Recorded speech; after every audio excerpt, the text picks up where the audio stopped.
മുഖ്യമന്ത്രിയുടെ മകളായിരിക്കുന്ന ഒരു വ്യക്തി ഒരു കാരണവശാലും സർക്കാർ ഓഹരി പങ്കാളിത്തമുള്ള ഒരു വ്യവസായ സ്ഥാപനവുമായി ഒരു കരാറിൽ ഏർപ്പെടാൻ പാടില്ല. അത് നിയമമാണ്. ആത്യന്തികമായി അന്വേഷിക്കപ്പെടേണ്ടത് ഇതിലെ അഴിമതിയാണ്. അവർ സ്റ്റെപ്പിൻ ചെയ്യുമ്പോൾ സാക്ഷാൽ പിണറായി വിജയൻ പ്രതിപട്ടികയിൽ വരികയും നിങ്ങൾ പ്രതിപട്ടികയിൽ വരുന്ന നാളുകൾ അതിവിദൂരമല്ല എന്ന് ഞാൻ പറഞ്ഞത് ഒരിക്കൽ കൂടി ഓർമ്മിപ്പിച്ചുകൊണ്ട്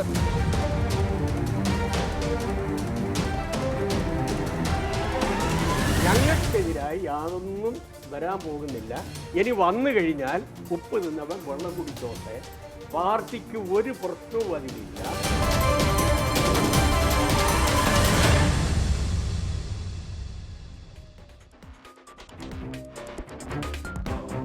പോയ വർഷമാണ് എ റഹീം എംപിയുടെ ചോദ്യത്തിന് മറുപടിയായി ഫിനാൻസ് മന്ത്രാലയത്തിന് വേണ്ടി മന്ത്രി പങ്കജ് ചൌധരിയുടെ മറുപടി. പോയ 10 വർഷങ്ങളിൽ 2015 മുതൽ 25 വരെ എംപിമാർ, MLA മാർ, രാഷ്ട്രീയ നേതാക്കൾക്കെതിരെ എടുത്ത കേസുകളുടെ എണ്ണം 193 ഇഡിക്ക് തെളിയിക്കാനായത് കേവലം 2 കേസുകൾ. ഒന്നാം മോദി സർക്കാരിന്റെ കാലത്ത് 42, 2-ൽ 151. ഈ നേതാക്കളുടെ രാഷ്ട്രീയ പക്ഷങ്ങൾ ഏതാണ് എന്ന് പ്രത്യേകിച്ച് പറയേണ്ട കാര്യവുമില്ല. അന്വേഷണ ഏജൻസി BJP നയിക്കുന്ന കേന്ദ്ര സർക്കാരിന്റെ രാഷ്ട്രീയ പക തീർക്കാനുള്ള ഒരു പൊളിറ്റിക്കൽ ടൂൾ ആണെന്ന പ്രതിപക്ഷത്തിന്റെ നിരന്തര ആരോപണത്തിന് എ റഹീമിന് കിട്ടിയ മറുപടി മാത്രമല്ല സാക്ഷ്യം, അങ്ങേയറ്റം താഴ്ന്ന കൺവിക്ഷൻ റേറ്റ് കൂടിയാണ്. ആ ഇഡിക്കാണ് CMR എക്സാലോജി കേസിൽ അന്വേഷണം മുന്നോട്ട് കൊണ്ടുപോകാനുള്ള കോടതിയുടെ പച്ചക്കൊടി ഇതാ ഇന്ന്. നാഷണൽ ഹെറാൾഡ് കേസും അരവിന്ദ് കെജ്രിവാളിനെതിരെ കേസും ജയിൽവാസം ഒടുവിൽ കുറ്റമുക്തനാക്കപ്പെട്ടതടക്കം ഇഡി എന്ന പ്രീമിയർ ഏജൻസിയുടെ രാഷ്ട്രീയ ലക്ഷ്യങ്ങളിൽ രാഷ്ട്രീയ പ്രതിരോധം തീർക്കുമ്പോഴും ഒരു ഭാഗം ഇപ്പോഴും ഗ്രേ ഏരിയയാണ് അജ്ഞാതം. അക്കാലത്തെ മുഖ്യമന്ത്രിയുടെ, അക്കാലത്തെ പരിസ്ഥിതി മന്ത്രിയുടെ മകൾക്ക് ഒരു സേവനവും ചെയ്യാതെ, അല്ലെങ്കിൽ ചെയ്ത സേവനങ്ങൾക്ക് ഒരു തെളിവും ശേഷിക്കാതെ എന്തിനാണ് ആ കരിമണൽ കമ്പനി, നാടിന്റെ പരിസ്ഥിതിയെ കൊലവിളിക്കുന്നുവെന്ന ആരോപണമുള്ള കമ്പനി 1.72 കോടി രൂപ കൊടുത്തത്? 1 ലക്ഷം രൂപ പെയ്ഡപ്പ് ക്യാപിറ്റലിൽ കാര്യമായൊരു സാമ്പത്തിക നട്ടലില്ലാത്തൊരു കമ്പനിക്ക് എന്തിനാണ്, ഏതു കടപ്പാടിന്റെ പേരിലാണ് 50 ലക്ഷം രൂപ ആ കമ്പനി കടം അനുവദിക്കുന്നത്? അച്ഛന്റെ പാർട്ടി അതിന്റെ പേരിൽ പേരുദോഷം കേൾക്കുമ്പോഴും അങ്ങേയറ്റം സാധുക്കളായ സഖാക്കൾ ആ റെയ്ഡിന്റെ പേരിലുണ്ടായ അക്രമത്തിന്റെ പേരിൽ ജയിലിൽ കിടക്കുമ്പോഴും എന്തുകൊണ്ടാണ് എക്സാലോജിക്കിന് ഉടമസ്ഥയ്ക്ക് ഒരു വാർത്താക്കുറിപ്പിലൂടെയെങ്കിലും വ്യക്തത വരുത്താൻ കഴിയാതെ പോകുന്നത്? ആ ചോദ്യത്തിന് മറുപടിയില്ലാതെ എത്ര ഇഡി വണ്ടികൾ തല്ലിപ്പൊളിച്ചാലാണ് രാഷ്ട്രീയ പ്രതിരോധം സാധ്യമാവുക? പ്രിയ പ്രേക്ഷകർക്ക് എൻകൗണ്ടറിലേക്ക് സ്വാഗതം.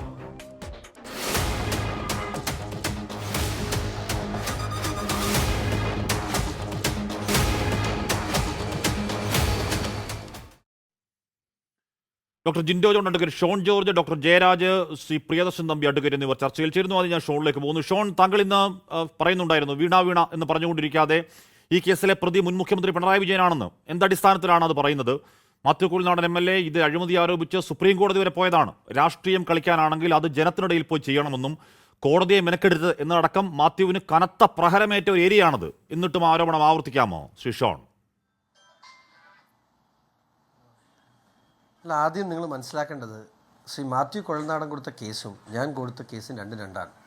മാത്യു കുഴൽനാടൻ കൊടുത്ത കേസ് അവിടെ ഒരു ലാൻഡിൻ്റെ, അവിടെ CMR കമ്പനി വാങ്ങിയിട്ടുള്ള ലാൻഡ് സീലിങ്ങിൻ്റെ പരിധി ലംഘിച്ചുകൊണ്ട് അതിന് തിരികെ അത് പോക്കൂറോ ചെയ്യുന്നതുമായി ബന്ധപ്പെട്ട് അതിന് CMR കമ്പനിക്ക് ഒത്താശ ചെയ്തു കൊടുത്തു. അതിൻ്റെ പുറകിൽ അഴിമതി ഉണ്ടെന്നാണ് അദ്ദേഹം ആരോപിച്ചത്. അതിന് പ്രത്യേകിച്ച് രേഖകൾ ഹാജരാക്കാൻ അദ്ദേഹത്തിന് കഴിഞ്ഞില്ല. ആ കേസ് ഫയൽ ചെയ്യുമ്പോൾ തന്നെ ഞാനത് പറഞ്ഞിരുന്നു. പ്രത്യേകിച്ച് വിജിലൻസ് എൻക്വയറി ആവശ്യപ്പെട്ടിട്ടുണ്ട്. പിണറായി വിജയനെ വിജിലൻസിൻ്റെ DGP വിജിലൻസ് ഡയറക്ടർ രാവിലെ സല്യൂട്ട് ചെയ്തിട്ട് അവർ ജോലി തുടങ്ങുന്നു. വിജിലൻസിൻ്റെ മുൻ മന്ത്രി കൂടിയായ മുഖ്യമന്ത്രിക്കെതിരെ വിജിലൻസ് എൻക്വയറിക്ക് പോയത് തന്നെ തെറ്റ്. മാത്രമല്ല, ആ വിജിലൻസ് എൻക്വയറിക്ക് വേണ്ടി കോടതിയെ സമീപിച്ചപ്പോൾ മുഖ്യമന്ത്രി ഇൻവോൾവ്മെൻറ്റ് പ്രൂവ് ചെയ്യാൻ കഴിയുന്ന ഒരു രേഖകളും ഹാജരാക്കാൻ കഴിയാത്ത രണ്ടാമത്തെ തെറ്റ്. അത് വീണ്ടും പിണറായി വിജയനെ ന്യായീകരിക്കാനുള്ള അവസരം ഉണ്ടാക്കി കൊടുത്തു. സഖാക്കൾക്ക് കേരളം മുഴുവൻ കോടതി എടുത്ത് വലിച്ചെറിഞ്ഞതല്ലേ? ഏതാ വലിച്ചെറിഞ്ഞ്? ആ വലിച്ചെറിഞ്ഞ കേസും ഇതുമായി യാതൊരു ബന്ധമില്ല, കുലബന്ധമില്ല എന്നാദ്യം മനസ്സിലാക്കുക. ഇത് മാത്രമല്ല, ഞാൻ പറഞ്ഞില്ലേ, 1-2-4 ഏജൻസികൾ, Indian settlement board, chief commissioner of income tax, SFIO, ഇപ്പോൾ ED, ഈ 4 ഏജൻസികളുടെ മുമ്പിലും ഒരാൾ പോലും, ഞാൻ പറഞ്ഞത് വീണയുടെ കമ്പനി ഉദ്യോഗസ്ഥരോ CMR ഉദ്യോഗസ്ഥനോ ഫിനാൻസ് ഓഫീസേഴ്സോ സോഫ്റ്റ്വെയർ എഞ്ചിനീയർമാരുൾപ്പെടെ ഒരാൾ പോലും വീണയുടെ കമ്പനിയോ ഏതെങ്കിലും തരത്തിൽ CMR കമ്പനിക്ക് എന്തെങ്കിലും തരത്തിലുള്ള സേവനം കൊടുത്തിട്ടുള്ളതായിട്ട് ഒരു മൊഴി പോലും ഇല്ല. മാത്രമല്ല, കൊടുത്തിട്ടില്ല എന്നുള്ള എല്ലാ മൊഴികളും ഉണ്ട് താൻ. അപ്പോൾ എല്ലാ കാലത്തും സംശയത്തിൻ്റെ നിഴലിൽ നിൽക്കുന്നുണ്ട്. അപ്പോൾ നമ്മൾ CMR കമ്പനിയുടെ MD ശ്രീ കർത്തയെക്കുറിച്ച് പണ്ട് പോലെ അദ്ദേഹത്തിൻ്റെ ഒരു പേരുണ്ട്. എന്താണെന്നറിയോ? കരിമണൽ കർത്ത. നമ്മളെല്ലാം അറിയപ്പെടുന്നത് അങ്ങനെയാണ്. ഞാൻ കാലങ്ങളായിട്ട് കേട്ടിട്ടുണ്ട്. കരിമണൽ കർത്ത എന്നാണ് അദ്ദേഹത്തിന് അറിയപ്പെടുന്നത്. എന്താണ്? കരിമണലാണ് അദ്ദേഹം എടുത്ത ബിസിനസ്. ആ കരിമണൽ 2019 വരെ പൊതുമേഖല അല്ലാതെ കരിമണൽ ഖനനം നടക്കുമായിരുന്നു. അതിനുശേഷം ഈ കരിമണൽ ലഭ്യം ആക്കാൻ വലിയ രീതിയിലുള്ള ബുദ്ധിമുട്ട് ആ കമ്പനിക്ക് റോ മെറ്റീരിയൽസ് സ്വീകരിക്കാൻ വലിയ രീതിയിലുള്ള ബുദ്ധിമുട്ടുണ്ടായി. അതിന് ഏറ്റവും എളുപ്പത്തിൽ ചെയ്തതെന്നാണെന്നറിയോ? 2018 പ്രളയത്തെ മറയാക്കിക്കൊണ്ട് തോട്ടപ്പള്ളി സ്പിൽവേയുടെ മുമ്പിലുള്ള പൊഴി തുറക്കുവാനായിട്ട് ഓർഡർ കൊടുത്തു. ആ ഓർഡർ കൊടുത്ത് മാസങ്ങൾ ആയിരക്കണക്കിന് ടൺ മണലാണ് അതിൻ്റെ പേരിൽ അവിടെ നിന്ന് നീക്കം ചെയ്തത്. ആ മണൽ എവിടെ പോയെന്ന് പോലും ആർക്കും അറിയില്ല. അത് നീക്കം ചെയ്യാൻ മാത്രം ഓർഡറുള്ളൂ. അതായത് 14,000 ശിഷ്ടം രൂപ ടണ്ണിന് വിലയുള്ള സിന്തറ്റിക് റുട്ടൈൽ അത് അവിടെ നിന്ന് മണലെടുത്ത് കൊണ്ടുപോയപ്പോൾ അതിൻ്റെ വില 436 രൂപ സംസ്ഥാന ഇറിഗേഷൻ വകുപ്പ് ചെയ്തു കൊടുത്താണ്. പക്ഷേ ഈ ഒത്താശകൾ ചെയ്തു കൊടുക്കുന്നതിനല്ലാതെ വീണ ടി എന്ന് പറയുന്ന ബാംഗ്ലൂർ സോഫ്റ്റ്വെയർ നടത്തിയ ഒരു പെൺകുട്ടിക്ക് 2,86,00,000 രൂപ കണക്കിൽ അക്കൗണ്ടിൽ എന്തിനു കൊടുക്കണം? അല്ലാതെ നമ്മുടെ സംശയമാണ്. അല്ല, താങ്കളുടെ സംശയമാണ്, അസംഷനാണ്. ഷോൺ, താങ്കൾ പറയുന്നത് താങ്കളുടെ കേസും മാത്യുവിന്റെ കേസും തമ്മിൽ പുലബന്ധം പോലും ഇല്ല എന്ന് പറയുന്നത് അങ്ങനെയല്ല. ഇത് വിശാലമായ അതിന്റെ ഏരിയ എന്താണ്? അഴിമതി നടന്നു. ഒന്ന് ക്വിഡ് ഈ പറഞ്ഞ പണം കൊടുത്തതിന് ഈ താങ്കൾ പറഞ്ഞ കരിമണൽ കർത്തയ്ക്ക് അനുകൂലമായി എന്തോ ഒരു സാധനം ചെയ്തു കൊടുത്തു എന്നുള്ളതാണല്ലോ അങ്ങ് പറഞ്ഞു വരുന്നതിന്റെ വഴി. മാത്യു ആരോപിച്ച എക്സാക്ട് ആരോപണമാണ്. അത് വിജിലൻസി മാത്രമല്ല, സുപ്രീം കോടതി പോയി. ഒന്ന് പൂർത്തീകരിച്ചോട്ടെ. അല്ല, CMRLന്റെ സ്വകാര്യ ധനമിടപാട് സ്ഥാപനമായ ആ സ്ഥാപനത്തിൽ നിന്നും ഒരു NBFC കമ്പനിയിൽ നിന്നും അവിടെ നിന്നും 56 ലക്ഷം രൂപ വീണയ്ക്ക് കൊടുത്തിട്ടുണ്ട്. അതെന്തിനാണ് കൊടുത്തേ? പിണറായി വിജയനിലേക്ക് അല്ലാതെ ഈ പണം പോകുന്നത് ഇങ്ങോട്ടാണ്. മാത്രമല്ല മറ്റൊരു കാര്യം കൂടെ, CMRL എന്ന് പറഞ്ഞ പബ്ലിക് ലിമിറ്റഡ് കമ്പനിയാണ്. ആ പബ്ലിക് ലിമിറ്റഡ് കമ്പനിയുടെ 13.14 ഷെയർ ഹോൾഡ് ചെയ്യുന്നത് സംസ്ഥാന സർക്കാരാണ്. സംസ്ഥാന സർക്കാരിന് കീഴിലുള്ള പൊതുമേഖലാ സ്ഥാപനമായ KSIDC ആണ്. അത്തരം ഒരു സ്ഥാപനവുമായി ഏതെങ്കിലും തരത്തിൽ ഇടപാട് നടത്താൻ ഒരു മന്ത്രിയുടെ മകൾക്ക് അവകാശമില്ല. അത് നിയമപരമായി തന്നെ തെറ്റാണ്. അങ്ങനെ ചെയ്തിട്ടുണ്ട് എങ്കിൽ അത് പാർട്ടിയോ മന്ത്രിസഭയോ അറിഞ്ഞിട്ടില്ല, അത് മറ്റൊരു തെറ്റാണ്. അതുകൊണ്ട് തന്നെ എന്തിനു വേണ്ടി ഈ പണം ചെന്നു എന്ന് ചോദിച്ചാൽ വളരെ കൃത്യമായി SFIയുടെ അന്വേഷണ റിപ്പോർട്ട് വായിച്ചിട്ടുണ്ട് മനസ്സിലായിട്ടുള്ളത്. വീണയ്ക്ക് 2019, 20, 21 കാലഘട്ടത്തിലെ വീണ കൊടുത്തിട്ടുള്ള ഫയൽ ചെയ്തിട്ടുള്ള ഇൻകം ടാക്സ് സ്റ്റേറ്റ്മെൻറ്റിൽ വീണയ്ക്ക് CMRL കമ്പനിയിൽ നിന്നല്ലാതെ മറ്റെവിടെ നിന്നും വരുമാനം ഉണ്ടായിട്ടില്ല. ഇൻകം ടാക്സിൻ്റെ റെയ്ഡിന് ശേഷവും വീണ 10 ലക്ഷം രൂപ അവിടെ നിന്ന് കൈപ്പറ്റിയിട്ടുണ്ട്. എന്തിൻ്റെ പേരിലാണ്? അപ്പോൾ ഇതിലൊന്നും പിണറായി വിജയന് പങ്കില്ല എന്ന് പറഞ്ഞാൽ, ഇത് പിണറായി വിജയന് വേണ്ടി അല്ല CMRL കമ്പനി കൊടുത്തതെന്ന് പറഞ്ഞാൽ അതിന് എനിക്ക് മറുപടി പറയാനില്ല. അല്ലല്ല, അത് സ്വാഭാവിക സംശയമാണ്. എന്തിനാണ് ചെയ്യാത്ത സേവനത്തിന് പൈസ കൊടുക്കുന്നത് ഇതിനല്ലാതെ എന്ന് സംശയത്തിനപ്പുറം ശ്രീ ഷോൺ ഈ പറയുന്ന മാത്യു കുഴൽനാടൻ മുട്ടിന് വാർത്താ സമ്മേളനം വിളിച്ച് ദാരേഖ എന്ന് പറഞ്ഞിട്ട് വിജിലൻസിന് കോടതി കൊണ്ട് കൊടുത്തു. അവിടും തള്ളി, ഹൈക്കോടതിയിൽ പോയി, അവിടും തള്ളി, സുപ്രീം കോടതി വരെ പോയി. ഈ രേഖ വെച്ചോണ്ട് എന്താണ് രേഖ? താങ്കൾ ഈ പറയുന്ന ആരോപണത്തിന്റെ എക്സ്റ്റൻഷനാണ് ആ രേഖ. താങ്കൾ ഈ പറഞ്ഞ ആരോപണങ്ങൾ എക്സ്റ്റൻഷൻ എന്ന് പറഞ്ഞാൽ ഈ പണം വാങ്ങിക്കൊണ്ട് CMRLന്റെ അനധികൃതമായി എന്തൊക്കെ ഒത്താശ ചെയ്ത് കൊടുത്തു പിണറായി. സുപ്രീം കോടതി തൂട്ടിക്കളഞ്ഞു ആ രേഖ. പിന്നെ നമ്മുടെ താങ്കൾ എല്ലാവരുടെയും സംശയം അവിടെ നിൽക്കട്ടെ, പക്ഷേ കോടതിയിൽ തെളിയിക്കണമെങ്കിൽ രേഖ വേണം. അത് കോടതിയിൽ തെളിയിക്കാനുള്ള എല്ലാ രേഖകളും SFIയുടെ അന്വേഷണ റിപ്പോർട്ടിൽ വളരെ വ്യക്തമായിട്ടുണ്ട്. സെക്ഷൻ 447 അനുസരിച്ചുള്ള കമ്പനീസ് ആക്ട് പ്രകാരമുള്ള ഫ്രോഡ് വീണയുടെ കമ്പനി ചെയ്തിട്ടുണ്ട്. അവിടെ PMLA ആക്ട് പ്രകാരം മണി ലോണ്ടറിങ് ഉണ്ടായിട്ടുണ്ട്. ഈ മണി ലോണ്ടറിങ് എന്തിനുണ്ടായി? അത് ഇനിയും ഞാൻ പറയട്ടെ, ഇപ്പം ഈ വിഷയത്തിൽ പ്രതി ആരാണ്? വീണ മാത്രമാണ്. അത് പിണറായി വിജയനിലേക്ക് എത്തണമെങ്കിൽ ഞാൻ തന്നെ കേരള ഹൈക്കോടതിയിൽ CBI എൻക്വയറി ആവശ്യപ്പെട്ടുള്ളതിൻ്റെ റിട്ട് അവിടെ പരിഗണനയിലാണ്. ഈ വിഷയത്തിൽ പിണറായി വിജയൻ മാത്രമല്ലല്ലോ, PV, IK, RC അങ്ങനെ കുറേ പേരുകളുണ്ട്. അതെല്ലാ രാഷ്ട്രീയ പാർട്ടിയിലുണ്ടാകാം. അപ്പോൾ അത്തരം ആളുകളിലേക്കും അത്തരം ആളുകൾ വഴി കേരളത്തിൻ്റെ തീരദേശം കൊള്ള ചെയ്യാൻ ആരൊക്കെ പണം വാങ്ങിയിട്ടുണ്ട് അത് ഇനി അന്വേഷിക്കേണ്ടതാണ്. ഇപ്പോൾ ഞാൻ പറഞ്ഞു പിണറായി വിജയനിലേക്കാണ് ഇത് പോകേണ്ടത്, പിണറായിയാണ് ഇതിൻ്റെ പുറകിൽ എന്ന് ഞാൻ പറഞ്ഞതാണ്. എനിക്കതിനകത്ത് ഞാൻ ഒരു അക്ഷരം അത് ഒരു തരത്തിൽ ഞാൻ പിൻവാങ്ങാൻ ഉദ്ദേശിക്കുന്നില്ല. അതുപോലെ തന്നെ CBI എൻക്വയറി എന്തിനു വേണ്ടി ഈ പണം വാങ്ങിയെന്നൊരു ചോദ്യം നമ്മളെല്ലാം കുറേ ദിവസമായിട്ട് സേവനം ചെയ്യാതെ പണം വാങ്ങിയെന്ന് ചർച്ച ചെയ്യുന്നുണ്ട്. ഈ സേവനം പണം വാങ്ങിയിട്ടുണ്ടെങ്കിൽ ഒരു അഴിമതി, ഒരു വ്യക്തി മറ്റൊരാൾക്ക് പണം നൽകുന്നു, ആ പണം നൽകുന്നത് ചുമ്മാ നൽകില്ല, അതിനൊരു പ്രതിഫലം ഉണ്ടാവും, അതിനൊരു ഒത്താശ ഉണ്ടാവും. ആ ഒത്താശ എന്തു ചെയ്തു എന്നുള്ളത് പൊതുസമൂഹം ഇനിയും അറിയേണ്ട വിഷയമാണ്. ആ വിഷയത്തിൽ ഇനിയും അന്വേഷണം നടക്കേണ്ടതായിട്ടുണ്ട്. പക്ഷെ ഒരു കാര്യം ഇവിടെ വ്യക്തമാണ്, അതിനാണ് ഞാൻ പറഞ്ഞത് CBI എൻക്വയറി വേണം. കാരണം അഴിമതി അന്വേഷിക്കുന്ന CBI ആണ്. ഇപ്പം നടന്നിട്ടുള്ള മണി ലോണ്ടറിങ്ങും അതുപോലെ തന്നെ കമ്പനീസ് ആക്ട് പ്രകാരം സെക്ഷൻ 47 അനുസരിച്ചുള്ള കുറ്റമാണ്.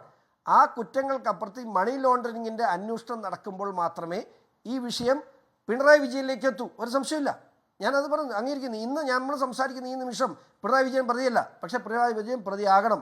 കാരണം ഈ പണം പിണറായി വിജയൻ്റെ മകൾ കൈപ്പറ്റിയത് കൈക്കൂലിയായിട്ടാണ്.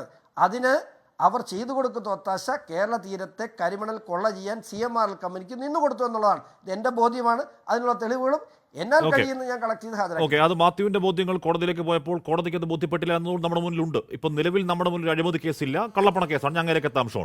ശ്രീ ജിൻഡോ, ശ്രീ ഷോൺ ജോർജ് പറഞ്ഞു വന്നത് കുറച്ച് സങ്കീർണമായ വഴിയാണ്. അത് പിണറായി വിജയൻ കണക്ട് ചെയ്യുക എന്നൊക്കെ പറയും. നമുക്ക് ED അറിയാത്തവരല്ല. ഒന്നല്ല 3-4 ഇലക്ഷൻ കാലത്ത് ആഞ്ഞു കത്തിയതാണ് സ്വപ്ന സുരേഷിന്റെ സ്വർണ്ണക്കടത്ത്, ബിറിയാണി ചെമ്പിൽ കടത്ത്, ഖുറാനിൽ കടത്ത്, ഈന്തപ്പഴത്തിന്റെ കുരു കളഞ്ഞ് അതിൽ വെച്ച് കടത്ത്. ED വന്നു എങ്ങോട്ടോ പോയി. അത് കഴിഞ്ഞ് ലൈഫ് വന്നു, ED വന്ന് എങ്ങോട്ടോ പോയി. പിന്നെ കരുവന്നൂർ വന്ന് എന്തെങ്കിലും ആയോ? ഏറ്റവും കൂടുതൽ ശബരിമല സ്വർണ്ണക്കൊള്ള ആ പോറ്റിയൊന്നും ഇവിടെ ചോദ്യം ചെയ്തിട്ട് പോലുമില്ല.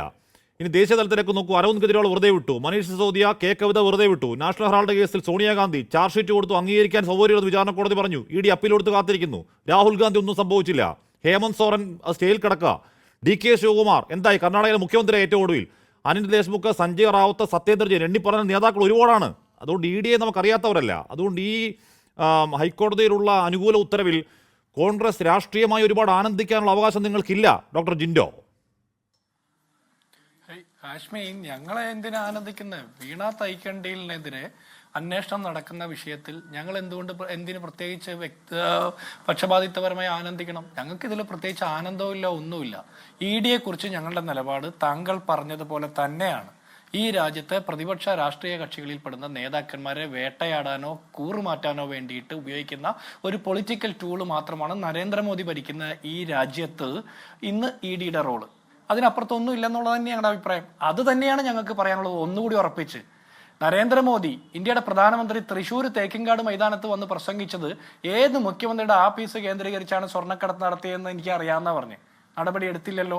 ഇപ്പൊ താങ്കൾ സൂചിപ്പിച്ച പോലെ കരുവന്നൂരിന്റെ വിഷയമായിക്കോട്ടെ, സ്വർണ്ണക്കടത്തായിക്കോട്ടെ, ലൈഫ് മിഷനിൽ 112 ദിവസം ജയിലിൽ കിടന്ന ശിവശങ്കരന്റെ യജമാനൻ പിണറായി വിജയനോട് ഒരു ചോദ്യം ചോദിച്ചില്ല. മുഖ്യമന്ത്രി പിണറായി വിജയന്റെ മകന് ED നോട്ടീസ് വന്നു, ഒരു നടപടി ഉണ്ടായില്ല. ഇപ്പൊ മകളുടെ വിഷയം വരുന്നു. അപ്പൊ EDയുടെ താല്പര്യം ഇതിൽ കൃത്യമായ രാഷ്ട്രീയ താല്പര്യം തന്നെയാണ് എന്നുള്ള കാര്യത്തിൽ ഞങ്ങൾക്കൊരു തർക്കവുമില്ല. പക്ഷെ ഞങ്ങളുടെ ചോദ്യം, ED ഏതോ ഒരു പാവപ്പെട്ട പെൺകുട്ടി അമ്മയുടെ പെൻഷൻ കാശുകൊണ്ട് ബാംഗ്ലൂർ പോയി ഒരു IT കമ്പനി തുടങ്ങി, അങ്ങനെ വാങ്ങിയ പണത്തിനെ കുറിച്ച് അന്വേഷിക്കാൻ ED വരുന്നതിൽ CPMന് എന്താണ് പ്രത്യേക താല്പര്യം എന്നുള്ളതാണ് ഞങ്ങളുടെ ചോദ്യം. CPMന് അതിലൊരു താല്പര്യം ഉണ്ടാകണോ? പണ്ട് കോടിയേരി ബാലകൃഷ്ണന്റെ മകനും സമാനമായ ഒരു കേന്ദ്ര അന്വേഷണ ഏജൻസിയുടെ കേസിൽ പെട്ടപ്പോൾ അന്ന് മുഖ്യമന്ത്രി പോളിറ്റ് ബ്യൂറോ മെമ്പർ ആയിട്ടുള്ള അന്നത്തെ നേതാവ് പിണറായി വിജയൻ, ഇപ്പോഴും അദ്ദേഹം തന്നെ ഇവരുടെ നേതാവ്, അന്ന് പറഞ്ഞ എന്താ? അവരുടെ കയ്യിൽ എന്തെങ്കിലുമൊക്കെ തെളിവുണ്ടാകുമല്ലോ, എന്തെങ്കിലും ഇല്ലാതെ വരില്ലല്ലോ, അതുകൊണ്ട് ആ വ്യക്തിയും കുടുംബവും തന്നെ നോക്കട്ടെ, പാർട്ടിക്ക് ബന്ധമില്ല എന്നാണ് പറഞ്ഞത്. അതെന്തുകൊണ്ടാണ് ഇവിടെ ആപ്ലിക്കബിൾ ആകാത്തത്? അതാണ് ഇവിടുത്തെ ചോദ്യം. ഇവിടെ ഞാൻ വീണ്ടും ചോദിക്കുന്നു, മുഖ്യമന്ത്രി പിണറായി വിജയൻ കൂടി ഉത്തരവാദിയായിട്ടുള്ള പരിസ്ഥിതി വകുപ്പിന്റെ കീഴിൽ വരുന്ന ഒരു കമ്പനി, ആ കമ്പനി അതേസമയം തന്നെ ഈ സർക്കാരിന്, പിണറായി വിജയൻ സർക്കാരിന് തന്നെ 14% ഷെയർ ഉണ്ടായിരുന്ന, KSIDCക്ക് 14% ഷെയർ ഉണ്ടായിരുന്ന ഒരു പബ്ലിക് ലിമിറ്റഡ് കമ്പനിയിൽ നിന്ന് മുഖ്യമന്ത്രിയുടെ മകളുടെ അക്കൗണ്ടിലേക്ക് 2,78,00,000 രൂപ മകളുടെയും മകളുടെ കമ്പനിയുടെയും അക്കൗണ്ടിലേക്ക് വന്നത് എന്തുകൊണ്ട് എന്നുള്ള ചോദ്യത്തിന് ഉത്തരം പറയേണ്ടത് EDയോടല്ല, ശരിക്കും കേരളത്തിലെ സാധാരണക്കാരായിട്ടുള്ള സഖാക്കന്മാരോടാ. പരിപ്പുവടയും കട്ടൻ ചായയും കഴിച്ച് നാട്ടുകാരുടെ മെക്കെട്ടും കയറി ഈ പാർട്ടിക്ക് വേണ്ടി തല്ലുണ്ടാക്കി മരിച്ച ഒരുപാട് പാവപ്പെട്ട രക്തസാക്ഷികൾ ആ ചോദ്യത്തിന് CPM മറുപടി പറയണം. ഏറ്റവും ചെറിയ പക്ഷേ വീണ മറുപടി പറയണം. എക്സാലോജിക്ക് പൂട്ടിപ്പോയ പേപ്പർ കമ്പനി ആണെങ്കിൽ മറുപടി പറയണം. കാര്യം അവരുടെ പിതാവിന്റെ പേരുള്ള പാർട്ടി തെരുവിൽ അതിനുവേണ്ടി പേരുദോഷം കേൾക്കുക, അതിൽ സംശയമില്ല. പക്ഷേ ഈ പറഞ്ഞ ഡൽഹി മദ്യനയ അഴിമതി കേസ് നോക്കൂ, ഇതിനേക്കാൾ കൂടുതൽ തെളിവുകളുടെ കൂമ്പാരം ED പറഞ്ഞതല്ലേ? അരവിന്ദ് കെജ്രിവാൾ മഹാ കള്ളക്കാരനും കൊള്ളക്കാരനുമാണ് ED കണ്ടെത്തിയതല്ലേ? സത്യേന്ദ്ര ജെയിൻ, ആ മനീഷ് സിസോദിയ, ഒരു മന്ത്രിസഭയിലെ മുഴുവൻ അംഗങ്ങൾ ഈ പറയുന്ന കള്ളപ്പണത്തിന് കൂട്ടുന്നവർ ED പറഞ്ഞതല്ലേ? എന്തായി? അന്ന് കെജ്രിവാളിനെ തൂക്കി അകത്തിടണം എന്ന് നിലപാട് സ്വീകരിച്ചവരല്ലേ കോൺഗ്രസ്സുകാർ? എന്തായി? അതുകൊണ്ട് ഈ തെളിവ്, ഈ പേപ്പർ എന്നൊന്നും പറഞ്ഞ അത് രാഷ്ട്രീയ മറുപടിയല്ല. അല്ല, ഞാൻ ചോദിക്കുന്നത് P ചിദംബരം ജയിലിൽ കിടന്നില്ലേ? കർണാടകയിലെ മുഖ്യമന്ത്രി DK ശിവകുമാർ ജയിലിൽ കിടന്നില്ലേ? സോണിയാഗാന്ധി ചോദ്യം ചെയ്തില്ല. അത് പറയട്ടെ. കേസുകൾ ഇഡിക്ക് ആവശ്യമായ തെളിവ് അവിടെ ഉണ്ട്. എന്നിട്ട് കേസ് വല്ലതും ആയോ? ഒന്നും ആയില്ല. അല്ല, ഞാൻ ഇഡിയുടെ വിശ്വാസ്യത ഞാൻ ആദ്യ ഘട്ടത്തിൽ തന്നെ അത് പറഞ്ഞല്ലോ. ഇഡിയുടെ വിശ്വാസ്യതയ്ക്ക് ചാപ്പ കുത്തുന്നതല്ല എന്റെ പണി. ഇഡിയെ യാതൊരു തരത്തിലും വിശ്വാസ്യത ഇല്ലാത്തത് കൊണ്ട് തന്നെയാണ് ഇഡി ഇത്രയും കാലം വരാൻ വൈകിയതിൽ ഞങ്ങൾക്ക് ചോദ്യമുള്ളത്. എന്തുകൊണ്ട് വരാൻ വൈകി? ബാക്കി ഈ പറഞ്ഞ ഡൽഹി മദ്യനയ കേസിൽ അവിടുത്തെ മുഖ്യമന്ത്രിയെ, ഭരിച്ചുകൊണ്ടിരുന്ന മുഖ്യമന്ത്രിയെ പിടിച്ചകത്തിട്ടില്ലേ? ഹേമന്ത് സോറനെ പിടിച്ചകത്തിട്ടില്ലേ? അങ്ങനെ എത്രയോ കാര്യങ്ങൾ നമുക്ക് പറയാം. എന്തുകൊണ്ടാണ് സ്വർണ്ണക്കടത്ത് കേസിൽ, എന്തുകൊണ്ടാണ് ലൈഫ് മിഷൻ കേസിൽ 112 ദിവസം ജയിലിൽ കിടന്ന ശിവശങ്കറിന്റെ യജമാനൻ പിണറായി വിജയനോട് ഒരു ചോദ്യം ചോദിക്കാൻ കേന്ദ്ര അന്വേഷണ ഏജൻസികൾക്ക് കഴിയാതെ പോയത്? അത് കേന്ദ്ര അന്വേഷണ ഏജൻസികൾക്ക് കൃത്യമായിട്ട് അറിയാം ആരാണ് അവരുടെ ശത്രു, ആരാണ് അവരുടെ മിത്രം. അതുകൊണ്ട് ഇഡി എന്ന് പറഞ്ഞ് നാട്ടുകാരെ പറഞ്ഞു പറ്റിക്കാം, അതിനപ്പുറത്ത് വേറെ ഒന്നുമില്ല. ചോദ്യം ഇത്രയേ ഉള്ളൂ, വീണ തൈക്കണ്ടിയിൽ കൊടുത്ത സേവനം എന്താണ്? അത് പറഞ്ഞാൽ ഇഡിയും പൊക്കോളും, സകല പേടിയും പൊക്കോളും. മടിയിൽ കനമില്ലാത്തവര് മറുപടിയല്ലേ പറയേണ്ടത്? വീണ തൈക്കണ്ടിയിൽ CMR കമ്പനിക്ക് കൊടുത്ത സേവനം എന്താണ്? ഇതുവരെ ഒരു CPM നേതാവിനും അറിയില്ല. പക്ഷെ സകല CPM നേതാക്കന്മാരും വീണ തൈക്കണ്ടിലിനെ ന്യായീകരിക്കാൻ വേണ്ടി തെരുവിൽ തല്ലുണ്ടാക്കാൻ ഇറങ്ങുക. എന്തിനു വേണ്ടിയിട്ടാണ്? അതിനൊരു മറുപടി നമുക്ക് കിട്ടണ്ടേ? CPM എന്ന് പറഞ്ഞ പാർട്ടിക്ക് മാത്രമല്ലെന്നേ, കേരളത്തിന്റെ മുൻ മുഖ്യമന്ത്രി, ഇപ്പോഴത്തെ പ്രതിപക്ഷ നേതാവ്, അതൊരു ഭരണഘടനാപരമായ പോസ്റ്റ് അല്ലേ, ഒരു ക്യാബിനറ്റ് പദവിയല്ലേ? ആ പദവിയിൽ ഇരിക്കുന്ന മനുഷ്യന് ഇതുപോലെ തെരുവിൽ വേട്ടയാടപ്പെട്ടിട്ട് മറുപടി പറയാൻ കഴിയാതെ വീണ എന്തുകൊണ്ടാണ് വിഷമിക്കുന്നത്? വീണ മറുപടി പറഞ്ഞാൽ ഒന്നുകിൽ വീണ ആ കാര്യം തർക്കമില്ല. വീണ മറുപടി പറയണമെന്ന തർക്കം. ഞാൻ അങ്ങനെ എത്താമേ. ശ്രീ ജയരാജ്, ഇവിടെ എന്തൊക്കെ പറഞ്ഞാലും വീണ ടി എന്ന ആളും വീണ ടിയുടെ കമ്പനിയും കരിമണൽ കർത്തായുടെ കയ്യിൽ നിന്ന് പണം വാങ്ങിയിട്ടുണ്ട്. 2.72 കോടി, 50 ലക്ഷം വായ്പയടക്കം. അതിന് കൊടുത്ത സേവനം എന്താണെന്ന് താങ്കൾക്കറിയില്ല, ആർക്കും അറിയില്ല. നാടിന്റെ പരിസ്ഥിതിയെ മുടിപ്പിക്കുന്ന ഒരു കമ്പനി എന്ന ആരോപണങ്ങളുള്ള ഒരു കമ്പനിയിൽ നിന്നും എന്തിനാണ് ഈ പണം വാങ്ങിയതെന്ന് CPM സംസ്ഥാന സെക്രട്ടറിക്ക് അറിയില്ല. ഇഡിയുടെ വണ്ടി അടിച്ചു പൊളിക്കാൻ ഇറങ്ങി അകത്തായ ആവേശക്കാർക്ക്, പാവങ്ങളാണ്, ആർക്കെങ്കിലും ആ ചോദ്യത്തിന് മറുപടി അറിയില്ല. ആ ചോദ്യത്തിന് കൃത്യമായ മറുപടി പറഞ്ഞിട്ട് ഇത് രാഷ്ട്രീയ വേട്ടയാണ് എന്ന് പറഞ്ഞാൽ ജനം വിശ്വസിക്കും, അല്ലെങ്കിൽ ജനം കളിയാക്കും. ശ്രീ ജയരാജ്, അതിന് മറുപടി ഉണ്ടോ? ഇപ്പോഴും മറുപടി ഇല്ല.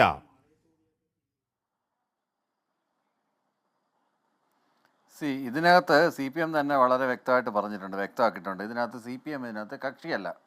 പിന്നെ ഇതിനകത്ത് എയിം ചെയ്യുന്നത് വീണ ടിയിലൂടെ പിണറായി വിജയൻ എന്ന് പറഞ്ഞ സമുന്നതനായ നേതാവിനെ ചെളിവാരി എറിയാൻ വേണ്ടി, അദ്ദേഹത്തിൻ്റെ ഇമേജ് ടാർണിഷ് ചെയ്യാൻ വേണ്ടിയിട്ടുള്ള ശ്രമമാണ്. 2 പ്രാവശ്യം ഇവിടെ രാഹുൽ ഗാന്ധി 2024 ഏപ്രിലും 2025 ഓഗസ്റ്റിൽ പ്രിയങ്ക ഗാന്ധിയും പറഞ്ഞു എന്തുകൊണ്ട് പിണറായി വിജയനെ അറസ്റ്റ് ചെയ്ത് ജയിലിൽ അടയ്ക്കുന്നില്ല എന്ന് കേരളത്തിൽ വന്ന് പ്രസംഗിച്ചതാണ്.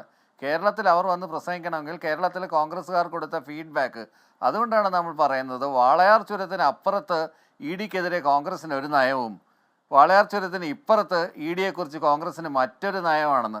അത് ശിവഗംഗയിലെ രാജകുമാരനായിട്ടുള്ള ചിദംബരമാണെങ്കിലും, കാർത്തി ചിദംബരം ആണെങ്കിലും, നേരത്തെ പറഞ്ഞ DK ശിവകുമാർ ആണെങ്കിലും, ഈ പറഞ്ഞ കണക്കുള്ള കേജ്രിവാൾ ആണെങ്കിലും, ഹേമന്ത് സോറൻ ആണെങ്കിലും എല്ലാം ഒരു നയവും. അതേ മറിച്ച് ഇങ്ങോട്ട് വരികയാണെന്നുണ്ടെങ്കിൽ അതിനകത്ത് കെജ്രിവാളിന് പറഞ്ഞിട്ടില്ല. കെജ്രിവാളിനെ അറസ്റ്റ് ചെയ്യണമെന്ന് തന്നെയാണ് പറഞ്ഞത്. കെജ്രിവാളിനെ അറസ്റ്റ് ചെയ്യണമെന്ന് തന്നെയാണ് കോൺഗ്രസ് പറഞ്ഞത്. പക്ഷേ കേരളത്തിൽ വരുന്നുണ്ടെങ്കിൽ ഇങ്ങനെ ഒരു നയമാണ് കോൺഗ്രസ് നടപ്പിലാക്കിക്കൊണ്ടിരിക്കുന്നത്. കോൺഗ്രസിൻ്റെ ഇരട്ടത്താപ്പ് വളരെ വ്യക്തമാണ്. ഇന്നിപ്പോൾ ഈ ചർച്ചയിലൂടെ അത് കൃത്യമായിട്ട് വെളിവായതാണ്. പിന്നീട് ഈ ഒരു വിഷയത്തിൽ ഇവർ നൽകിയ സേവനങ്ങൾ എന്താണെന്നുള്ളതും ഇവരെങ്ങനെയാണ് കൺസൾട്ടൻ്റ് ആയിട്ടുള്ളതെന്നും വളരെ വ്യക്തമായിട്ട് അവരെ വിളിച്ച് ചോദ്യം ചെയ്യുമ്പോൾ, അല്ലെ അവർക്ക് സമൻസ് അയക്കുമ്പോൾ, അവരെ വിളിച്ച് ക്വസ്റ്റ്യൻ ചെയ്യുമ്പോൾ, അവരുടെ വീട്ടിൽ ഈ 12 വീടുകളിൽ ഒരേ സമയം 12 അടുത്ത് ഒരേ റെയ്ഡ് നടന്നല്ലോ. ആ റെയ്ഡിൽ കണ്ടെത്തിയ വിവരങ്ങളൊക്കെ വെച്ചിട്ട് അവരെ അന്വേഷിക്കട്ടെ, കണ്ടുപിടിക്കട്ടെ. ആളുകൾ ഇളകി വന്നത് ഒരു പാർട്ടിയുടെ അങ്ങനൊരു സേവനം ഇതുവരെ ഇല്ല. അങ്ങനൊരു സേവനം ഇതുവരെ ഇല്ല. Investigation revealed a complete lack of evidence supporting any consultancy work performed by either Exxalogic or Veena. Contrastingly, കേട്ടോ, ATN Technologies hired later by CMR provided structured IT solutions at a far lower cost. എന്ന് പറഞ്ഞാൽ ഈ പറഞ്ഞ വീണ കൊടുത്തു 1.72 കോടിക്ക് വീണ കൊടുത്തു എന്ന് പറയുന്ന സേവനങ്ങൾ അറ്റ്ന എന്ന് പറയുന്ന വേറൊരു കമ്പനിയും അതിനേക്കാൾ താരതമ്യേന തുച്ഛമായ, അങ്ങേയറ്റം തുച്ഛമായ പൈസ ചെയ്തു കൊടുത്ത കാര്യം പറയുന്നുണ്ട്. ഒരു സേവനവും ചെയ്തു കൊടുത്തിട്ടില്ല. എന്താണ് സേവനം എന്ന് പറയണ്ടേ വീണ? SFIയുടെ റിപ്പോർട്ടല്ലേ, SFIയുടെ റിപ്പോർട്ടറിൻ്റെ കോപ്പി എൻ്റെ കയ്യിൽ ഇരിപ്പുണ്ട്. അതിനകത്ത് പറയുന്നുണ്ട് ഇതിനകത്ത് കൺസൾട്ടൻ്റ് ആയിട്ടുണ്ടെന്ന്. ഈ കൺസൾട്ടൻ്റ് ആയിട്ട് എന്ത് ചെയ്തു എന്നുള്ളതും എന്തൊക്കെ സേവനങ്ങളാണ് ചെയ്തതെന്നുള്ളത് ഉത്തരവാദിത്തമായിട്ട് പറയേണ്ടുന്നത് വീണ ടി തന്നെയാണ്. അതിനകത്ത് യാതൊരു സംശയവും ജയരാജ് നോക്കൂ, AKG സെന്റർ അഡ്രസ് ആക്കി വെച്ചവരാണ്. അവരുടെ പിതാവിന്റെ പാർട്ടി അതിന്റെ പേരിൽ തെരുവിൽ പഴികേക്കാണ്, മഴ കൊള്ളുകയാണ്. ആ പാർട്ടിയുടെ സഖാക്കൾ ഓരോ വീടുകൾക്ക് ഏക അത്താണിയായ പാവങ്ങൾ സഖാക്കളാണ്. ആ റെയ്ഡ് പ്രതിരോധത്തിന്റെ പേരിൽ ഗുരുതര വകുപ്പുകളിൽ അകത്ത് കിടക്കുകയാണ്. ഇപ്പോഴെങ്കിലും എക്സാലോജിക്ക് ഉടമസ്ഥയ്ക്ക് ഒരു വാർത്താക്കുറിപ്പ് ഇറക്കണ്ടേ? ഇതൊക്കെയാണ് ചെയ്ത സേവനങ്ങൾ, ഇതൊക്കെയാണ് കൊടുത്ത സേവനങ്ങൾ, ഇതിന്റെ പേരിൽ എക്സാലോജിക്കിനെയും എന്റെ പിതാവിന്റെ പാർട്ടിയെ ആക്രമിക്കരുത് എന്നൊരു വാർത്താക്കുറിപ്പ് ഇറക്കാൻ ബാധ്യസ്ഥമല്ലേ അവർ? മിണ്ടുന്നില്ലല്ലോ, കമാന്ന് മിണ്ടുന്നില്ലല്ലോ. അത് വരട്ടെന്നേ അത് കോടതിയിൽ ഹാജരാക്കുന്ന രേഖകൾ അവർ കോടതിയിൽ ഹാജരാക്കും. അവരെന്തായാലും കക്ഷി ചേർന്ന് അവർ കോടതിയിലും പോയിട്ടില്ലല്ലോ. ഇന്ന് CMRLന്റെ ഹർജിയല്ലേ തള്ളിയിട്ടുള്ളൂ. CMRL തുടരന്വേഷണമായിട്ട് ബന്ധപ്പെട്ടിട്ടുള്ള ഹർജിയല്ലേ എന്തിട്ടുള്ളൂ. വീണ തൈക്കണ്ടിയിൽ ഒരു കോടതിയിലും അവരെ ഇത് ചെയ്യണമെന്ന് പറഞ്ഞിട്ട് ഒരു ഹർജിയും കൊടുത്തിട്ടില്ലല്ലോ. അവരെ കുറ്റം ചാർത്തുകയാണെന്നുണ്ടെങ്കിൽ അവരുടെ പേരിലുള്ള കുറ്റപത്രം എന്താണെന്ന് പറയട്ടെ. അതിനുശേഷം അവരെ വിളിച്ച് ക്വസ്റ്റ്യൻ ചെയ്യട്ടെ. ക്വസ്റ്റ്യൻ ചെയ്യുമ്പോൾ അവർ പറയും ഇന്ന സേവനങ്ങളാണ് ഞാൻ കൊടുത്തത്, അല്ലെങ്കിൽ ഞാൻ സേവനം കൊടുത്തിട്ടില്ല. അങ്ങനെയാണെങ്കിൽ ഈ പറഞ്ഞ കണക്കോലെ PM prevention of money laundering act അതിനകത്ത് വരുന്നുണ്ടോ എന്നുള്ള കാര്യങ്ങളൊക്കെ അവിടെയല്ലേ വരുന്നത്. അല്ലാതെ അതിനു മുമ്പേ we should not jump into conclusion. ഇപ്പോൾ ഇതിനേക്കാളും സുപ്രധാനമായ പല കാര്യങ്ങളും നമ്മൾ ചർച്ച ചെയ്യുന്ന സമയത്ത് we are wasting our time. ഒന്നാമത്തെ കാര്യം CPMന്റെ ആരെയും വിളിച്ചിരുന്ന് ചർച്ചയ്ക്ക് വരാതിൻ്റെ പ്രധാനപ്പെട്ട കാര്യം ഇതാണ്. ഈ വിഷയമായിട്ട് ബന്ധപ്പെട്ട് എനിക്ക് തോന്നുന്നു കഴിഞ്ഞ ഒരു 2 വർഷത്തിനിടയിൽ ഞാനൊരു 12ാമത്തെയോ 13ാമത്തെയോ ചർച്ചയാണ് ഈ വിഷയമായിട്ട് ബന്ധപ്പെട്ട് വിവിധ ചാനലുകളിൽ ഞാൻ ഇരിക്കുന്നത്. അതിൽ കൂടുതലുണ്ടെന്ന് ഇല്ലെങ്കിലേ ഉള്ളൂ. അവസാനം PMRL എന്നൊരു പേര് കേട്ട് കഴിഞ്ഞാൽ, CMRL എന്നൊരു പേര് കേട്ട് കഴിഞ്ഞാൽ, അല്ലെങ്കിൽ നേരത്തെ ഇപ്പം എന്തായാലും ഭാഷയ്ക്കൊരു വ്യത്യാസമുണ്ട്. മാസപ്പടി എന്നുള്ള കാര്യം ആരും ഉപയോഗിക്കുന്നില്ല. മനോരമ കോയിൻ ചെയ്ത ആ വേർഡ് ഇപ്പോൾ ആരും യൂസ് ചെയ്യുന്നില്ല. ഇതിപ്പം മണി ലോണ്ടറി എന്നുള്ളൊരു വേർഡാണ് കൂടുതലായിട്ട് യൂസ് ചെയ്യുന്നത്. അപ്പോൾ അത്തരത്തിലുള്ള ഒരു രീതിയിലേക്ക് അത് പറഞ്ഞ് ഓരോ തവണ തള്ളുമ്പോഴും പാർട്ടി എത്ര പ്രതിരോധമായി ഇറങ്ങിയാലും, എത്ര സമരങ്ങൾ തെരുവിൽ നിറഞ്ഞാലും, എത്ര ED വണ്ടി അടിച്ചു പൊട്ടിച്ചാലും, നാടിന്റെ പരിസ്ഥിതിയെ തകർക്കുന്ന ഒരു കമ്പനിയിൽ നിന്നും പരിസ്ഥിതി മന്ത്രിയുടെ മകൾ വാങ്ങിയ പണം എന്തിനാണ് എന്ന് കൃത്യമായി ഏറ്റവും ചുരുങ്ങിയ പക്ഷം അതിനുവേണ്ടി തെരുവിലിറങ്ങി അടി വാങ്ങുന്ന ജയിലിൽ കിടക്കുന്ന പാർട്ടി സഖാക്കളോടെങ്കിലും പറയാൻ ബാധ്യസ്ഥമാണ്. ആരാണ്? പിണറായി വിജയൻ അല്ല, MV ഗോവിന്ദനല്ല, എക്സാലോജിക് എന്ന് പറഞ്ഞ പേപ്പർ കമ്പനി. ഞാൻ അങ്ങനെയൊക്കെ എത്താം. പാർട്ടി ആഹ്വാനം ചെയ്തിട്ടൊന്നും അല്ല വന്നത്. എന്തുമായിക്കോട്ടെ, പാർട്ടി ആഹ്വാനം ചെയ്തിട്ടൊന്നും അല്ല ജനങ്ങൾ തെരുവിലിറങ്ങിയത് അവരുടെ പാർട്ടി വേട്ടയാടുന്ന ഫീലിലാണല്ലോ. അവരുടെ പാർട്ടി നേതാവ് പിണറായി വിജയന്റെ വീട്ടിൽ ഈട് കയറി എന്ന വൈകാരികതയിലാണല്ലോ വണ്ടി അടിച്ചു പൊളിച്ച് പാവങ്ങൾ അകത്ത് കിടക്കുന്നത്. ആ വീട് കണ്ടില്ലേ അങ്ങ്? ശിവൻകുട്ടി പോയ വീട് കണ്ടില്ലേ? എന്ന് പറഞ്ഞാൽ ആ വീട്ടിന്റെ ഏക അത്താണികളാണ് ആ സഖാക്കൾ. ആ സഖാക്കൾ തെരുവിൽ തല്ലുകൊള്ളുന്നത് എന്തിനു വേണ്ടിയാണെന്ന് അവർക്കറിയണ്ടേ? അകത്ത് കിടക്കുന്നത് എന്തിനുണ്ടെന്ന് അവർക്കറിയണ്ടേ? ഒരു മിനിറ്റ് ഒന്ന് പറയേ, എങ്കിൽ പിന്നെ നിങ്ങളങ്ങ് സംസാരിച്ചോണ്ടിരിക്കേ. അടുത്ത് എന്തിനാണ് ചോദിക്കുന്നത്? രാഹുൽ ഗാന്ധിയെയും പ്രിയങ്ക ഗാന്ധി സോണിയാഗാന്ധിയെയും ഞാൻ ഒരൊറ്റ കാര്യം പറഞ്ഞോട്ടെ. രാഹുൽ ഗാന്ധിയെയും പ്രിയങ്ക ഗാന്ധിയെ ചോദ്യം ചെയ്തപ്പോൾ ഡൽഹിയിലെ തെരുവീതിയിൽ എന്താണ് നടന്നത്? അത് ഏതെങ്കിലും പാർട്ടിയുടെ ആഹ്വാന പ്രകാരമാണോ ജനങ്ങൾ റോഡിൽ ഇറങ്ങുകയും തടയുകയും ചെയ്തത്? അവരുടെ നേതാക്കന്മാരെ ആക്രമിക്കുന്ന കണ്ടിട്ട് വൈകാരികമായി ഇറങ്ങിയ പ്രവർത്തകരാണ്. അതിനകത്ത് കോൺഗ്രസ് പ്രവർത്തകരുണ്ടായിരിക്കാം, അനുഭാവികളുണ്ടായിരിക്കാം, മറ്റുള്ളവരുണ്ടായിരിക്കാം, ഹാർഡ് കോർ ആയിട്ടുള്ള പ്രവർത്തകരുണ്ടായിരിക്കാം. അങ്ങനെയൊക്കെയുള്ള പ്രവർത്തകരാണ് മുഖ്യമന്ത്രിയുടെ വീട്ടിൽ 12 അടുത്ത് ഒരുപോലെ റെയ്ഡ് നടത്തുന്നു. 10 വർഷം കേരളം ഭരിച്ചൊരു മുഖ്യമന്ത്രി അഴിമതിയുടെ കരപോലും ഉള്ളരാത്ത, ഒരു തെളിവ് പോലും ഇല്ലാത്ത, ഒരു മന്ത്രിമാരുടെ പേരിലും 5 പൈസയുടെ അഴിമതി ആരാണെന്ന് പോലും തെളിയിക്കാനാവാത്ത ഒരു ഗവൺമെന്റ് ക്ലീൻ ചിറ്റുമായിട്ട് ഇറങ്ങുമ്പോഴത്തേക്ക് ഇങ്ങനെ ഒരു ഫിലിംസ് ഗ്രൗണ്ട്സിൽ ഒരു കേസ് കൊണ്ടുവന്ന് ED അന്വേഷണം നടത്തുകയും രാഷ്ട്രീയ വേട്ടയാടലാണെന്നും അദ്ദേഹത്തിന്റെ വ്യക്തിത്വത്തിന്റെ പേരിൽ ചുള്ളിവാരിയെറിയാനാണ് ഇതിന്റെ ഉദ്ദേശമെന്നും തിരിച്ചറിയാത്തവരല്ല കേരളത്തിലെ നാട്ടുകാർ. കൊടുത്ത മറുപടിയിൽ 193 രാഷ്ട്രീയ നേതാക്കൾക്കെതിരെ കേസെടുത്തുവെന്നാണ് കേന്ദ്ര സർക്കാർ ഒഫീഷ്യലി പറയുന്നത്. അതിലൊരു 5 BJP നേതാക്കളുടെ പേര് അങ്ങനെ ചൂണ്ടിക്കാണിക്കാൻ പറ്റുമോ? പറ്റില്ല. ഞാനും പരമാവധി തപ്പി കിട്ടില്ല. അതുകൊണ്ടാണ് രാഷ്ട്രീയ പക്ഷപാതം. ഇത് പോട്ടെ. ശ്രീ ഷോൺ, ഇവിടെ ഇതിനേക്കാൾ കൂടുതൽ തെളിവുകളുടെ കൂമ്പാരം എന്ന് കരുതാണ് ദില്ലി മദ്യനയ അഴിമതി. കോടതിയിലടക്കം അത് പ്രസന്റ് ചെയ്തതാണ്. ഏറ്റവും ഒടുവിൽ സംഭവിച്ചത് എന്താണ്?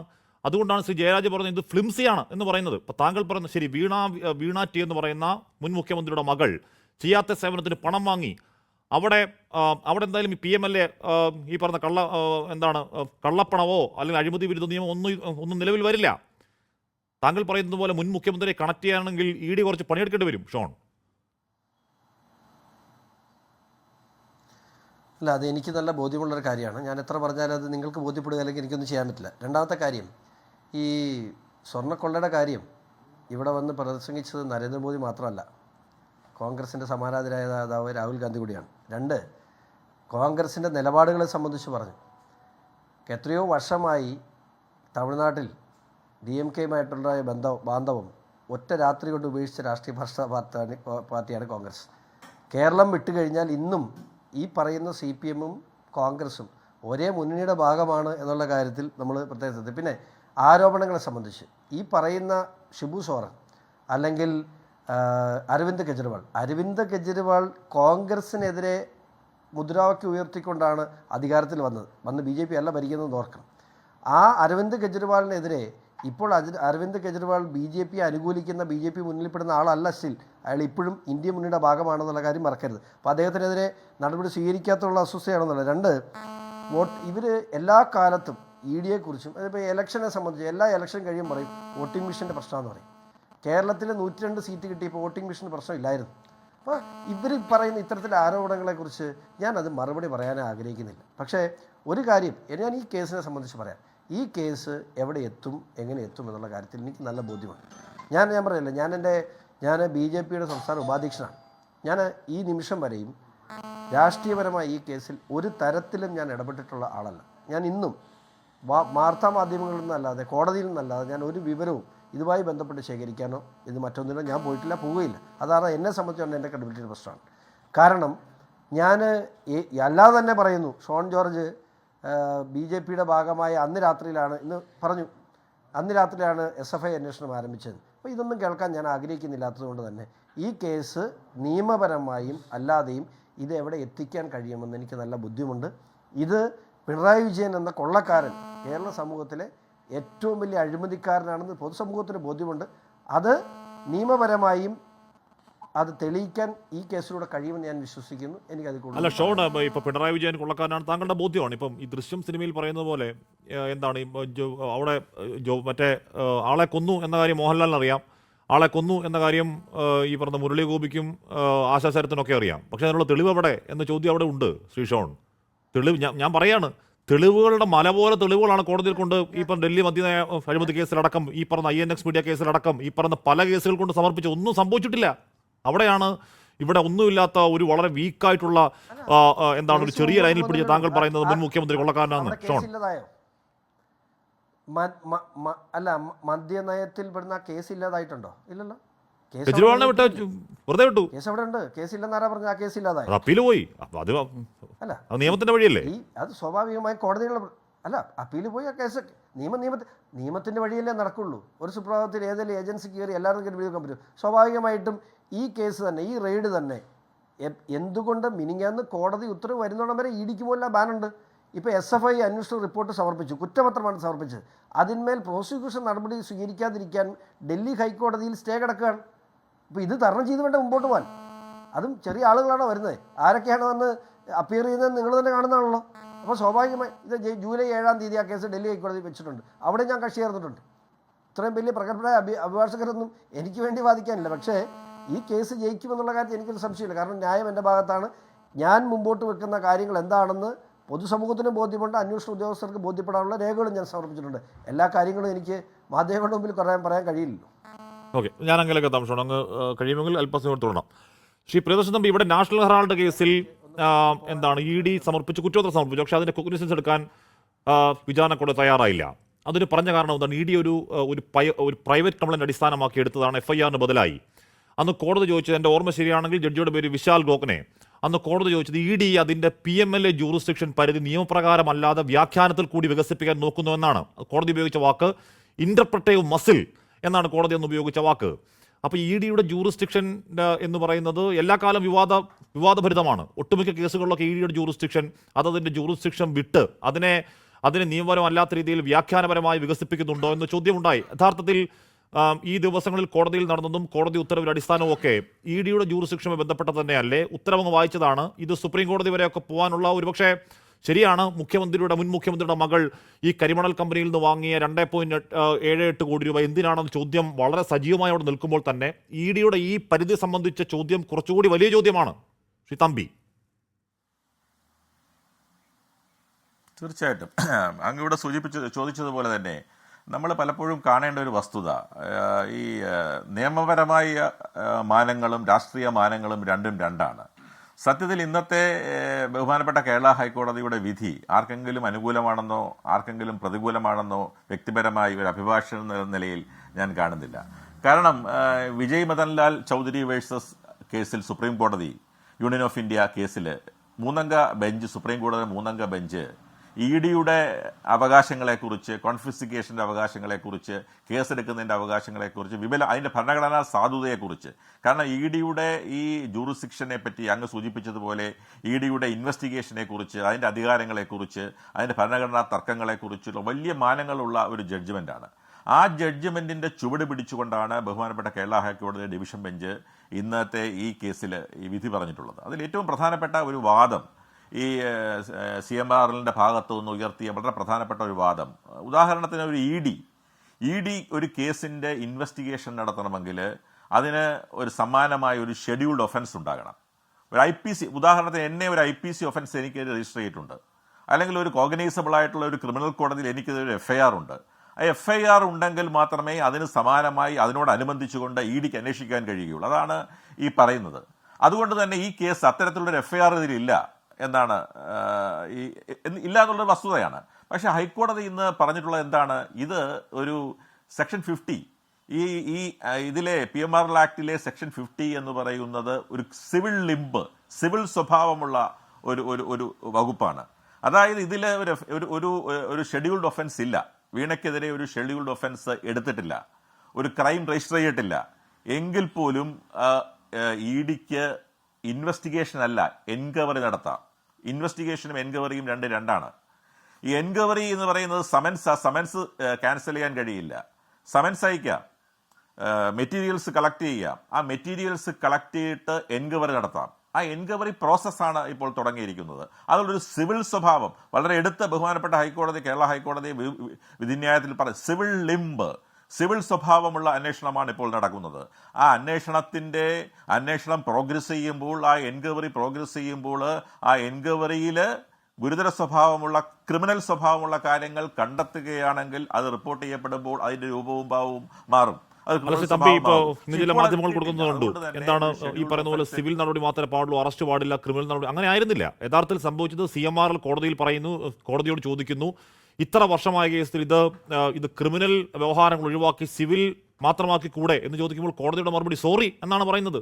എന്ന് പറഞ്ഞാൽ ഇപ്പോൾ സിവിൽ ആണെങ്കിലും പോകുന്ന വഴിയിൽ, അന്വേഷിക്കുന്ന വഴിയിൽ ക്രിമിനൽ സ്വഭാവം കണ്ടാൽ ഈ പറയുന്ന സമൻസ് അടക്കം അറസ്റ്റ് അടക്കം അതിന്റെ ക്രിമിനൽ നടപടിക്രമങ്ങളുമായി EDക്ക് മുന്നോട്ട് പോകാൻ യാതൊരു പ്രശ്നങ്ങളും കോടതി ഉത്തരവ് ഇല്ല. തമ്പി, തീർച്ചയായിട്ടും അത് തന്നെയാണ് ഞാൻ സൂചിപ്പിച്ചത്. പക്ഷേ അപ്പോൾ വേറൊരു കാര്യമുണ്ട്. അപ്പോൾ ക്രിമിനൽ സ്വഭാവത്തിലേക്ക് പോവുകയാണെങ്കിൽ ഇതേ റിലീഫ് ആയിട്ട് ഈ പറയുന്ന ഹർജിക്കാർക്ക് ഹൈക്കോടതിയെ വീണ്ടും സമീപിക്കാൻ കഴിയും. ഇപ്പോഴത്തെ at this point of view, ഇപ്പോഴത്തെ സാഹചര്യത്തിൽ ഹൈക്കോടതി ഈ ED ഉത്തരവിട്ട സമൻസ് റദ്ദാക്കാത്തത്, ഈ അന്വേഷണം തടയാത്തത്, അത് കാരണം ഒരന്വേഷണവും തടയാൻ ഒരു കോടതിക്കും കഴിയില്ല എന്നുള്ളതാണ്. കാരണം നമുക്കറിയാമല്ലോ, codified form of common sense ആണ് എല്ലാ നിയമങ്ങളും. അത് ED ആയാലും ശരി, IPC ആയാലും ശരി, CRPC ആയാലും ശരി. കാരണം ഒരു സത്യാന്വേഷണ പരീക്ഷണമാണ് എൻക്വയറി ആയാലും ശരി. ഇങ്ങനെ ഒരു അലിഗേഷൻ വന്നിരിക്കുന്നു. ആ അലിഗേഷനെ കുറിച്ച് ഒരു എൻക്വയറി ED ആരംഭിച്ചിരിക്കുന്നു. ആ എൻക്വയറി ഒരു ടെക്നിക്കൽ ആസ്പെക്റ്റിൽ തടയാൻ കഴിയില്ല. അതൊരു സിവിൽ ലിംബാണ് സെക്ഷൻ 50 എന്ന് പറയുന്നത്. ഒരു ബ്രോഡ് പെർസ്പെക്റ്റീവാണ് സെക്ഷൻ 50ക്കുള്ളത്. അതുകൊണ്ട് തന്നെ ആ ഒരു സിവിൽ അന്വേഷണം, അതായത് ഇപ്പോൾ നടക്കുന്ന ഒരു സിവിൽ അന്വേഷണമാണ്, ഒരു എൻക്വയറിയാണ് നടക്കുന്നത്. ആ എൻക്വയറി തടയാൻ കഴിയില്ല എന്നാണ് ഈ ഞാൻ നേരത്തെ സൂചിപ്പിച്ച Vijay Madanlal Choudhary versus Union of India എന്ന് പറയുന്ന സുപ്രധാനമായ, അത് വളരെ വളരെ എന്താ പറയുന്ന, ഈ സെക്ഷൻ 50യുടെ ആയാലും ശരി, സെക്ഷൻ 3 PMLR ആക്ടിന്റെ എല്ലാ പ്രൊവിഷന്റെയും കോൺഫിസ്കിക്കേഷൻ ഉൾപ്പെടെയുള്ള, ഈ അക്കൗണ്ടുകൾ ഫ്രീസ് ചെയ്യുന്ന ഉൾപ്പെടെയുള്ള ഇത്തരത്തിലുള്ള ഇതിന്റെ കോൺസ്റ്റിറ്റ്യൂഷണൽ വാലിഡിറ്റി, ഇതിന്റെ ഭരണഘടന, ഇത് അൺകോൺസ്റ്റിറ്റ്യൂഷണലാണ്. ഈ ആക്ടിലെ പല നിയമങ്ങളും ഒരു പൗരന്റെ വ്യക്തി സ്വാതന്ത്ര്യത്തെ പോലും, പേഴ്സണൽ ലിബർട്ടിയെ പോലും ഹനിക്കുന്ന അൺകോൺസ്റ്റിറ്റ്യൂഷണലായ പ്രൊവിഷനാണെന്നാണ്. അതെല്ലാം കൺസിഡർ ചെയ്തതിനു ശേഷമാണ് സുപ്രീം കോടതി അത്തരത്തിൽ എൻക്വയറി നടത്താനുള്ള അവകാശം ഉണ്ട് എന്ന് പറഞ്ഞുകൊണ്ടുള്ള ആത്യന്തികമായി ഇന്ന് വന്ന കോടതി ഉത്തരവിൽ താങ്കൾ പറയുന്ന പോലെ ഏതെങ്കിലും തരത്തിൽ CMRലിനെതിരായിട്ടോ എക്സാലോജിക്കെതിരായിട്ടോ ഏതെങ്കിലും പരാമർശങ്ങളില്ല. അതിൽ മൊത്തം വായിച്ചു നോക്കിയാൽ ഞാൻ പ്യൂർലി ടെക്നിക്കൽ ടേംസ് മാത്രമാണ് അതിലുള്ളത്. കോടതിയുടെ മുമ്പുള്ള ചോദ്യം ഈ പറയുന്ന പോലെ FIR അല്ലാതെ, നേരത്തെ നമ്മൾ ഡൽഹി നാഷണൽ ഹെറാൾഡ് കേസിൽ അത് മറ്റൊരു കേസാണ് എന്ന് പറഞ്ഞാൽ സുബ്രഹ്മണ്യ സ്വാമിയുടെ പരാതിയിൽ കേസെടുത്തു, അത് കാരണം ഈ ചാർജ് ഷീറ്റിൽ കോഗ്നൈസ് എടുക്കാൻ പറ്റില്ല എന്ന് കോടതി പറഞ്ഞെങ്കിൽ ഇവിടെ മറ്റൊരു ചോദ്യമാണ്, ECIR അല്ലാതെ FIR അല്ലാതെ കേസെടുക്കാൻ പറ്റില്ല, അല്ലെങ്കിൽ ഈ അന്വേഷണം സാധ്യമാവില്ല എന്നുള്ളതായിരുന്നു CMRലിന്റെ വാദം.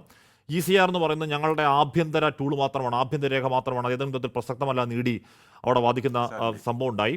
ഈ പറയുന്ന രീതിയിൽ ഇങ്ങനെ ഒരു ആരോപണമുണ്ട്. ഇപ്പോൾ SFIO കോടതിയിൽ കൊടുത്ത റിപ്പോർട്ട് അതൊരു കംപ്ലൈൻ്റ് ആണ്. കംപ്ലൈൻറ്റ് പ്രകാരം ഞങ്ങൾ കേസെടുക്കാൻ പൂർണ്ണമായ അവകാശമുണ്ട്, അല്ലെങ്കിൽ ഞങ്ങൾ അന്വേഷണം പോകാൻ FIR ഇല്ലെങ്കിലും ഞങ്ങൾക്ക് എൻക്വയറി നടത്താൻ അവകാശമുണ്ട് എന്ന് ED വാദിച്ചു. ശ്രീ തമ്പി പറഞ്ഞതുപോലെ ആ അന്വേഷണം തടയാൻ കോടതി തയ്യാറായില്ല. അന്വേഷണം മുന്നോട്ട് പോകൂ. പക്ഷേ ഇപ്പോൾ നിലവിൽ സിവിലാണെങ്കിൽ പോകുന്ന വഴിയിൽ അതിൽ ക്രിമിനൽ നടപടികൾ കണ്ടാൽ, കള്ളപ്പണ ഇടപാടടക്കം കണ്ടാൽ ബാക്കി ക്രിമിനൽ കേസ് എടുക്കാൻ ഇന്ന് വന്ന കോടതി ഉത്തരവ് പ്രകാരം EDക്ക് മുന്നിൽ ഏതെങ്കിലും തരത്തിൽ പരിമിതികളേ ഇല്ല. അല്ലെങ്കിൽ തന്നെ അതിൻ്റെ അധികാരപരിധി അപരിമേയമാണ്. തിരികെ എത്താം ഇടവേളയ്ക്ക് ശേഷം.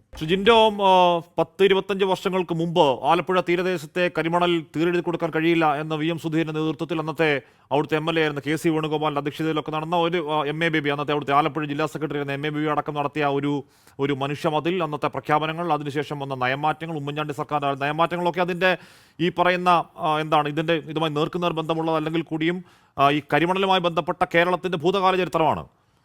ജിൻഡോ, ഇവിടെ 132 കോടിയുടെ ഫോൾസ് കണക്ക് ഇൻഫ്ലേറ്റ് ചെയ്ത് കാണിച്ചു എന്നുള്ളതാണല്ലോ ഇതിൻ്റെ ആത്യന്തികമായ കേസിൻ്റെ അടിത്തറ. അവിടെ ഒരു RC ഉണ്ട് കേട്ടോ, അവിടെ ഒരു KK ഉണ്ട് കേട്ടോ, അവിടെ ഒരു OCയും IKയും ഒക്കെ ഉണ്ട് കേട്ടോ ശ്രീ ജിൻഡോ. എന്ന് പറഞ്ഞാൽ SFIOയുടെ ആദ്യകാലത്ത് ഇൻ്റർനെറ്റ് സെറ്റിൽമെൻറ്റ് ബോർഡ് റിപ്പോർട്ട് എഴുതി വെച്ചിരിക്കുന്നത് ഞങ്ങൾക്ക് ഈ കച്ചവടം നടത്തിക്കൊണ്ട് പോകാൻ ഈ പണം കൊടുക്കേണ്ടി വരികയാണ് എന്ന് പറയാണ്. എന്ന് പറഞ്ഞാൽ എന്താണ്? ഏതോ രീതിയിൽ അനധികൃതമായി, ഏതോ രീതിയിൽ നേരായ വഴിക്ക് നടക്കാൻ കഴിയാത്ത കച്ചവടം നടക്കണമെന്നുണ്ടെങ്കിൽ ഈ പറയുന്ന ആൾക്കാർക്ക് ഇത്രയൊക്കെ പണം ഞങ്ങൾ കൊടുക്കേണ്ടി വന്നു. അത് ഈ RCയും KK മാത്രമല്ല, അത് പോലീസുകാരുണ്ട്, അത് ആരാധനാലയങ്ങളുണ്ട്, അത് ഏതോ മാധ്യമ സ്ഥാപനങ്ങളുണ്ട്. അങ്ങനെ കോടിക്കണക്കിന് രൂപ വാരി എറിഞ്ഞ ഒരു കേസാണ് കേട്ടോ. അപ്പോൾ ഇത് ഒരു വീണ ടിയുടെ വീട്ടിൽ മാത്രം പോയി, അല്ലെങ്കിൽ വീണ ടിയുടെയും അദ്ദേഹത്തിൻ്റെ പിതാവ് പിണറായി വിജയൻ്റെയും വീട്ടിൻ്റെ ഡോറിൽ മാത്രം പോയി മുട്ടുന്ന ഒരു പ്രത്യേക സംവിധാനം മാത്രമാണ് ED എന്ന് കരുതി വെക്കല്ലേ ജിൻഡോ? ഇല്ലല്ലോ, അങ്ങനെ ഒരു തെറ്റിദ്ധാരണയില്ല. ഞാൻ ആദ്യഘട്ടത്തിൽ തന്നെ അത് പറഞ്ഞല്ലോ. EDയുടെ വിശ്വാസ്യതയെക്കുറിച്ചിട്ട് കൃത്യമായ ധാരണ ഞങ്ങൾക്കുണ്ട്. അവരുടെ അന്വേഷണ രീതികളെ കുറിച്ചിട്ടും അഭിപ്രായ വ്യത്യാസങ്ങളുണ്ട്. അക്കാര്യത്തിലൊന്നും ഒരു തർക്കവുമില്ല. പിന്നെ താങ്കൾ സൂചിപ്പിച്ച പോലെ കോടിക്കണക്കിന് രൂപ, 100 ചില്ലാൻ കോടി രൂപയുടെ ഇടപാടുകളുമായി ബന്ധപ്പെട്ട ആക്ഷേപം, അതിൽ രാഷ്ട്രീയ നേതാക്കന്മാരുടെ പേരുണ്ട്, മതസ്ഥാപനങ്ങളുടെ അതുപോലെ മാധ്യമ സ്ഥാപനങ്ങളുടെ മറ്റു പല വ്യക്തികളുടെയും പേരുകളുണ്ട്. എല്ലാം അന്വേഷിച്ചോട്ടെ, അന്വേഷിക്കപ്പെടണമല്ലോ. അതിൽ പേരുള്ളവരിൽ ഒരാളൊഴിച്ച് ബാക്കി എല്ലാവരും അത് മേടിച്ചത് എന്തിനാണെന്നോ, അല്ലെങ്കിൽ സംഘടനാ പ്രവർത്തനത്തിനോ, അല്ലെങ്കിൽ മറ്റേപാട് രാഷ്ട്രീയ പ്രവർത്തനത്തിൻ്റെ ഭാഗമായിട്ടുള്ള പ്രവർത്തനങ്ങളുടെ ഭാഗമായിട്ടൊക്കെ പാർട്ടിക്ക് വേണ്ടിയിട്ട് മേടിച്ചതും, മുന്നണിക്ക് വേണ്ടി ഇലക്ഷൻ പ്രവർത്തനത്തിന് വേണ്ടി മേടിച്ചതും, അങ്ങനെയുള്ള കാര്യങ്ങളൊക്കെ പറഞ്ഞിട്ടുണ്ട്. അതിനപ്പുറത്ത് എന്തെങ്കിലും അറിയാനുണ്ടെങ്കിൽ അതും അന്വേഷിക്കപ്പെടട്ടെ എന്ന് തന്നെയാണ് ഞങ്ങളുടെ ടേക്ക്. പക്ഷെ ഒരാൾ ഒഴികെ അന്വേഷിക്കപ്പെടും. കാര്യം ഈ പറയുന്ന 182 കോടിയിൽ ഒരു 1.82 കോടിയോ 2.74 കോടിയോ മാത്രമാവില്ല അന്വേഷണ പരിധിയിൽ വരിക. ഈ പറയുന്ന നേതാക്കൾ ഈ പറയുന്ന സംശയാസ്പദ കമ്പനിയിൽ നിന്ന് വാങ്ങിയ പണം എന്തിനാണെന്ന്, ഇപ്പോൾ രാഷ്ട്രീയ പാർട്ടികൾ കൊടുത്ത ഡൊണേഷൻ ആണെന്നുണ്ടെങ്കിൽ അത് ഈ പറയുന്ന ടാക്സ് എക്സെപ്ഷൻ ഉള്ളതാണ്. അത് ഈ പറയുന്ന ഇൻ്റർനെറ്റ് സെറ്റിൽമെൻറ്റ് ബോർഡിൻ്റെ റിപ്പോർട്ടിൽ വരേണ്ടതല്ല. അത് നേതാക്കൾ കൊടുത്തു എന്ന് കരുതി തള്ളിക്കളയേണ്ട പണമാണ്. അങ്ങനെ തള്ളിക്കളഞ്ഞിട്ടില്ല. അതുകൂടി ED അന്വേഷണ അക്കൗണ്ടിലുണ്ട്. ED അങ്ങോട്ടേക്ക് പോവില്ലെന്ന് വേറെ ചോദ്യം. അല്ല, അന്വേഷിക്കട്ടെ എന്നല്ലേ ഞാൻ പറഞ്ഞു. ഞങ്ങളുടെ മടിയിൽ കനമില്ല, അതുകൊണ്ട് ഞങ്ങളെ വെള്ളം കുടിക്കാനും വാഷ്റൂമിൽ പോകാനും സമ്മതിക്കുന്നില്ല എന്നും പറഞ്ഞ് ആളെ വിട്ട് കാർ തല്ലി പൊളിക്കാൻ വിടുന്നില്ലല്ലോ. അന്വേഷിക്കപ്പെടട്ടെ എന്ന് തന്നെയാണ് ഞാൻ പറഞ്ഞത്. അല്ലാതെ അന്വേഷിക്കേണ്ടെന്നല്ലല്ലോ പറഞ്ഞത്. ഒരാൾ മാത്രമാണ് അത് ഞാനല്ല എന്ന് പറഞ്ഞത്, അത് പിണറായി വിജയൻ. PV എന്നാൽ പിണറായി വിജയൻ എന്ന് എഴുതിയിട്ട് അത് ഞാനല്ല എന്ന് അദ്ദേഹം പറയുകയാണ്. ബാക്കി എല്ലാവരും ഞങ്ങൾ വാങ്ങിയിട്ടുണ്ട്, വാങ്ങിയ കാര്യങ്ങൾ പറഞ്ഞിട്ടുണ്ട്. അതിനപ്പുറത്ത് എന്തെങ്കിലും സാധൂകരണം വേണമെങ്കിൽ, അന്വേഷിക്കപ്പെടേണ്ടതാണെങ്കിൽ അന്വേഷിക്കപ്പെടണം എന്നുള്ളത് തന്നെയാണ് ടേക്ക്. ഇവിടെയുള്ള പ്രശ്നം എന്താ? പിണറായി വിജയന് പണം കൊടുത്തോ എന്നുള്ളതിനേക്കാൾ അപ്പുറം വീണ തൈക്കണ്ടിയിൽ കേരളത്തിന്റെ മുഖ്യമന്ത്രിയായിരുന്ന പിണറായി വിജയന്റെ മകളാണ് അല്ലേ? മുഖ്യമന്ത്രിയായ അദ്ദേഹം ആ ഓഫീസിൽ ഇരിക്കുമ്പോൾ, അദ്ദേഹം മുഖ്യമന്ത്രി ആയിരിക്കുമ്പോൾ, പരിസ്ഥിതി വകുപ്പിന്റെ മന്ത്രി ആയിരിക്കുമ്പോഴാണ് വീണ തൈക്കണ്ടിന്റെ അക്കൗണ്ടിലേക്കും അവരുടെ കമ്പനിയുടെ അക്കൗണ്ടിലേക്കും 2,78,00,000 രൂപ വരികയും പിന്നെ ഒരു 50 ലക്ഷം രൂപ കടമായിട്ടൊക്കെ കൊടുക്കുന്നത്. എൻ്റെ ചോദ്യം, അവരെന്ത് സേവനം കൊടുത്തു എന്നുള്ളതിനെ കുറിച്ച് CPMന് അറിയില്ല, ആർക്കും അറിയില്ല, ആ കമ്പനിക്കും അറിയില്ല, കൊടുത്ത വീണയ്ക്കും അറിയില്ല, ലോകത്തിൽ ആർക്കും അറിയില്ല. അപ്പൊ അങ്ങനെ ഒരു സേവനം കൊടുത്തിട്ടില്ല. ഇവിടുത്തെ ചോദ്യം ഇതാണ്, CPM ഇതിൽ കക്ഷിയല്ല എന്നാണ് ഇവരെല്ലാം പറയുന്നത്. CPM കക്ഷി അല്ലെങ്കിൽ പിന്നെ എന്താണ് ഇവരുടെ പ്രശ്നം? എന്തിനാണ് ഇവർ സമരം ചെയ്യുന്നത്? വീണയോട് CPMന്റെ നേതാക്കന്മാർ ചോദിച്ചോ, നിങ്ങൾ എന്ത് സേവനം ചെയ്തിട്ടാ ഈ പാർട്ടിക്കാർ മുഴുവൻ നാണം കെടുക, വീണ മറുപടി പറയണം എന്ന് വീണയോട് ചോദിച്ചോ? ഇല്ലല്ലോ. പിണറായി വിജയനും അറിയില്ല. പിണറായി വിജയൻ വേറൊരു വ്യക്തിയാണല്ലോ, വീണ വേറൊരു വ്യക്തിയാണ്. ഒന്നുകിൽ വീണ വ്യക്തമാക്കണം, അല്ലെങ്കിൽ CPM കക്ഷിയല്ലാത്ത CPM ഈ അങ്ങനെ രാഷ്ട്രീയക്കാർ. ശരി, താങ്കൾ പറഞ്ഞ സാങ്കേതികമായി 100% ശരിയാണ്. പിണറായി വിജയൻ പറഞ്ഞു എന്നെ ചോദ്യം ചെയ്തിട്ടില്ലെന്ന് എന്ന് പറഞ്ഞൊക്കെ ശരിയാണ്. പക്ഷേ പോയ കാലങ്ങളിൽ, പോയ സംസ്ഥാനങ്ങളിൽ EDയുടെ വേട്ടയ്ക്ക് യഥേഷ്ട വിധേയമായ രാഷ്ട്രീയ പാർട്ടി നേതാക്കളുള്ള ഒരു പാർട്ടിയുടെ വക്താവ് വന്നിരുന്ന് ഇത് വീണയെ മാത്രം ഉദ്ദേശിച്ചുള്ള EDയുടെ നിഷ്കളങ്ക പണിയാണ് എന്ന് പറയാവോ ജിൻഡോ? അല്ല, ഞാൻ പറയട്ടെ ഹാഷ്മി, ഞാൻ പറഞ്ഞ് പകുതിയാകണതിന് മുമ്പ് തോക്കിൽ ഉണ്ട നിറയ്ക്കുന്നതിന് മുമ്പ് ഹാഷ്മി വെടിവെക്കില്ലേ? ഞാൻ പറയട്ടെ, എൻ്റെ ചോദ്യം അടുത്ത ഘട്ടത്തിലേക്ക് വരുന്നത്, സംസ്ഥാന സർക്കാരിന്റെ പൊതുമേഖലാ സ്ഥാപനമായിട്ടുള്ള KSIDCക്ക് 14% ഷെയറുള്ള പബ്ലിക് ലിമിറ്റഡ് കമ്പനിയാണ് CMRL. ആ കമ്പനിയിൽ നിന്ന് മുഖ്യമന്ത്രിയുടെ മകളുടെ അക്കൗണ്ടിലേക്ക് എന്തിന് പണം പോയി എന്ന് അന്വേഷിക്കാനായിട്ട് നോക്കിയപ്പോൾ അതിനെക്കുറിച്ചിട്ടുള്ള ഈ മറ്റേ IT റിട്ടേണുമായി ബന്ധപ്പെട്ട വിഷയത്തിൽ ഇന്റർവ്യൂ സെറ്റിൽമെന്റ് ബോർഡിന്റെ കണ്ടെത്തൽ പുറത്തു വന്നതിന് ശേഷം അന്വേഷിക്കാൻ ശ്രമിച്ചപ്പോൾ അതിന്റെ ഡയറക്ടറെ മാറ്റാൻ വേണ്ടി ശ്രമിച്ചതാരാ അറിയണ്ടേ? അപ്പോൾ ഒരു പ്രശ്നമുണ്ട്. അതേ KSIDC തന്നെ കേന്ദ്ര ഏജൻസികളുടെ അന്വേഷണം തടസ്സപ്പെടുത്താൻ വേണ്ടിയിട്ട് 1.25 കോടി രൂപ പൊതുഖജനാവിൽ നിന്ന് ചെലവഴിച്ചത് ആർക്ക് വേണ്ടിയിട്ടാ? ഇതിൽ KSIDCക്കെതിരെ ആക്ഷേപമില്ലല്ലോ. KSIDCക്കെതിരെ ആക്ഷേപമുണ്ടോ? പിന്നെ എന്തിനാണ് KSIDC ഈ അന്വേഷണത്തെ തടസ്സപ്പെടുത്താൻ വേണ്ടി 1.25 കോടി രൂപ നമ്മുടെയൊക്കെ പണത്തിൽ നിന്ന് ചെലവഴിച്ച് പൊതു ഖജനാവിൽ നിന്ന് ചെലവഴിച്ച് മുന്തിയ വക്കീലിനെ കൊണ്ടുവന്നത്? ഇതിൽ മറുപടി പറയണ്ടേ? ഇത് വെറും ഒരു വീണയല്ല എന്ന് പറയുന്ന അടുത്ത ഘട്ടത്തിലാണ്. ഈ വീണയ്ക്ക് വേറെ കുറെ പ്രത്യേകതയുണ്ട്. പരിസ്ഥിതി വകുപ്പ് മന്ത്രിയുടെ മകൾ, മുഖ്യമന്ത്രിയുടെ മകൾ, അങ്ങനെ നോക്കുമ്പോൾ AKG സെന്റർ അഡ്രസ് ആക്കി വെച്ച പഴയ പാർട്ടി സെക്രട്ടറി പോളിറ്റ് ബ്യൂറോ മെമ്പറുടെ മകൾ. അപ്പോൾ ചില കണക്ഷൻ വരും. അവിടെയുള്ള ചോദ്യം, ED പിണറായിയെ ചോദ്യം ചെയ്തിട്ടില്ലല്ലോ, ഇവരെന്തിനാ ആക്ഷേപിക്കുന്നത്? ഇനി പിണറായിയെ ചോദ്യം ചെയ്തല്ലെന്ന് പിണറായി പറയുന്നു. ഇനി പിണറായിയെ ചോദ്യം ചെയ്യാനാണ് വരുന്നത് എന്നും പറഞ്ഞാണ് ഇവരുടെ കരച്ചിലെങ്കിൽ എന്തിനു വേണ്ടിയിട്ടായിരിക്കും പിണറായിയെ ചോദ്യം ചെയ്യാൻ വരുന്നത്? മടിയിൽ കനമില്ലാത്ത സാത്വികനായിട്ടുള്ള പിണറായി വിജയനെ എന്തിന് ED ചോദ്യം ചെയ്യുമ്പോൾ ഇവർ പേടിക്കണം? അല്ലല്ല, അപ്പൊ അങ്ങനെ വരുമ്പോൾ നിങ്ങൾ മണിക്കൂർ രാഹുൽ ഗാന്ധി ഇരുന്നു കൊടുത്തില്ലേ? ഇല്ല, ED കേന്ദ്ര സർക്കാരിന്റെ രാഷ്ട്രീയ ടൂൾ എന്ന നിലപാടപ്പൊ പോയോ? 56 എന്തിനാണ് പിണറായി വിജയനെ ചോദ്യം ചെയ്യാമോ എന്ന് കരയുന്നത് എന്ന് ജിൻഡോ ചോദിക്കുമ്പോൾ ED കേന്ദ്ര സർക്കാരിന്റെ രാഷ്ട്രീയ വേട്ടനായ്ക്കൾ എന്ന നിങ്ങളുടെ രാഷ്ട്രീയ ആരോപണം അപ്പോൾ ഇല്ലേ? ആ ആരോപണം ഉണ്ടല്ലോ. അതുകൊണ്ടാണല്ലോ അവർ രാഷ്ട്രീയം വെച്ച് തന്നെ വേട്ടയാടുന്നത് കൊണ്ടാണ് പിണറായി വിജയനെ ചോദ്യം ചെയ്യാത്തത്. 112 ദിവസം ജയിലിൽ കിടന്ന ശിവശങ്കരന്റെ മുതലാളിയായിട്ടുള്ള പിണറായി വിജയനോട് ലൈഫ് മിഷൻ കോഴയെ കുറിച്ചിട്ട് ഒരു കേന്ദ്ര ഏജൻസിയും അന്വേഷിക്കാൻ വരാതെ ചോദ്യം ചോദിക്കാതിരുന്നത് കൃത്യമായ രാഷ്ട്രീയം BJPയുടെ കേന്ദ്ര ഏജൻസി ആയിട്ടുള്ള EDക്ക് ഉള്ളത് കൊണ്ടാണ് പിണറായിയെ തൊടാതെ മാറ്റി നിർത്തിയത്. ഇതും ചില നാടകമാണെന്ന് വിചാരിക്കുന്നത്. AC മൊയ്തീന്റെ കണ്ടുകെട്ടിയ സ്വത്തും ഫ്രീസ് ചെയ്ത അക്കൗണ്ടും എന്തായി നമുക്കറിയാലോ. അപ്പൊ EDയെ കുറിച്ചിട്ട് ഞങ്ങൾക്ക് കൃത്യമായ ധാരണയുണ്ട്. EDയെ 2 തട്ടിലും വെച്ച് പറയുന്നത് CPM ആണ്. എന്റെ ചോദ്യം ഇത് ഇത്രയേ ഉള്ളൂ. ഈ വേറെ ഒരു കേന്ദ്ര ഏജൻസിയും ഏതെങ്കിലും കേന്ദ്ര ഏജൻസി പിണറായി വിജയനെ ചോദ്യം ചെയ്തില്ലല്ലോ. പിന്നെ എന്താണ് ഇവരുടെ പ്രശ്നം? ഏതോ ഒരു പെൺകുട്ടി, പാവപ്പെട്ട പെൺകുട്ടി, അമ്മയുടെ പെൻഷൻ കാശുകൊണ്ട് തുടങ്ങിയ കമ്പനിയിലേക്ക് ചെയ്യാത്ത ജോലിക്ക് വാങ്ങിയ പണത്തെ കുറിച്ച് അന്വേഷിക്കാൻ വരുന്നതിന് ഇവരെന്തിനാ റോട്ടിൽ കിടന്ന് തല്ലുണ്ടാക്കുന്നത്? അതല്ലേ പ്രശ്നം? അതിനുള്ള ഉത്തരവല്ലേ കിട്ടണ്ടേ? ശ്രീ ജയരാജ്, അത് ചോദ്യമല്ലേ? ശ്രീ ജയരാജ് എന്തായാലും പിണറായി വിജയനെ ചോദ്യം ചെയ്തിട്ടില്ല. ശ്രീ ജയരാജ് ഇവിടെ നോക്കൂ, വീണ ടീക്ക് ഏതെങ്കിലും പാർട്ടി അംഗത്തുള്ളതായിട്ട് എൻ്റെ അറിവിലില്ല. ഏതെങ്കിലും പാർട്ടി പരിപാടി കണ്ടതായി എൻ്റെ അറിവിലില്ല. അവരവരുടെ ഒഴുക്കി പഠിച്ചു, അവരുടെ ഒഴുക്കി ജോലിയായി, അവരുടെ ഒരു കച്ചവടമായിട്ട് എക്സാലോജിക്ക് എന്ന് പറഞ്ഞാൽ ഒന്നാമത് ഉടായ്പ കമ്പനിയാണ് നേരത്തെ പറഞ്ഞതാണ്. അതിന് കാരണം എന്താണ്? PT തോമസ് ഇത് ആദ്യം ഉന്നയിക്കുന്നു. എന്താണ് ഉന്നയിക്കുന്നത്? ഈ പ്രൈസ് വാട്ടർ കൂപ്പർ എന്ന് പറയുന്ന ഇടത് സർക്കാർ കരിമ്പട്ടികയിൽപ്പെടുത്തിയ കരാർ കൊടുക്കരുതെന്ന് CPM കേന്ദ്ര നേതൃത്വം മുന്നോട്ട് വെച്ച പ്രൈസ് വാട്ടർ കൂപ്പറിൻ്റെ ആള് ജയ്ക്ക് ബാലു വാങ്ങാൻ പേര് മെൻഡറാണെന്ന് പറഞ്ഞു.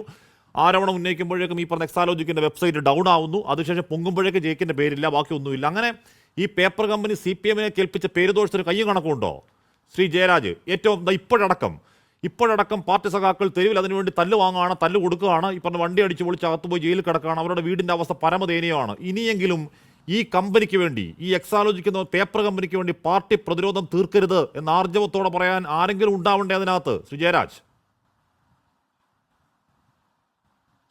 ഇതിനകത്ത് പാർട്ടി പ്രതിരോധം തീർത്തത് ഈ ഒരു സംഭവം എന്ന് പറഞ്ഞു കഴിഞ്ഞാൽ ഇതിപ്പോൾ ഈ നടന്ന ED റെയ്ഡ് ഉണ്ടല്ലോ, ഇത് 10 വർഷം മുഖ്യമന്ത്രിയായിട്ടിരുന്ന ഒരാളുടെ മകൾ.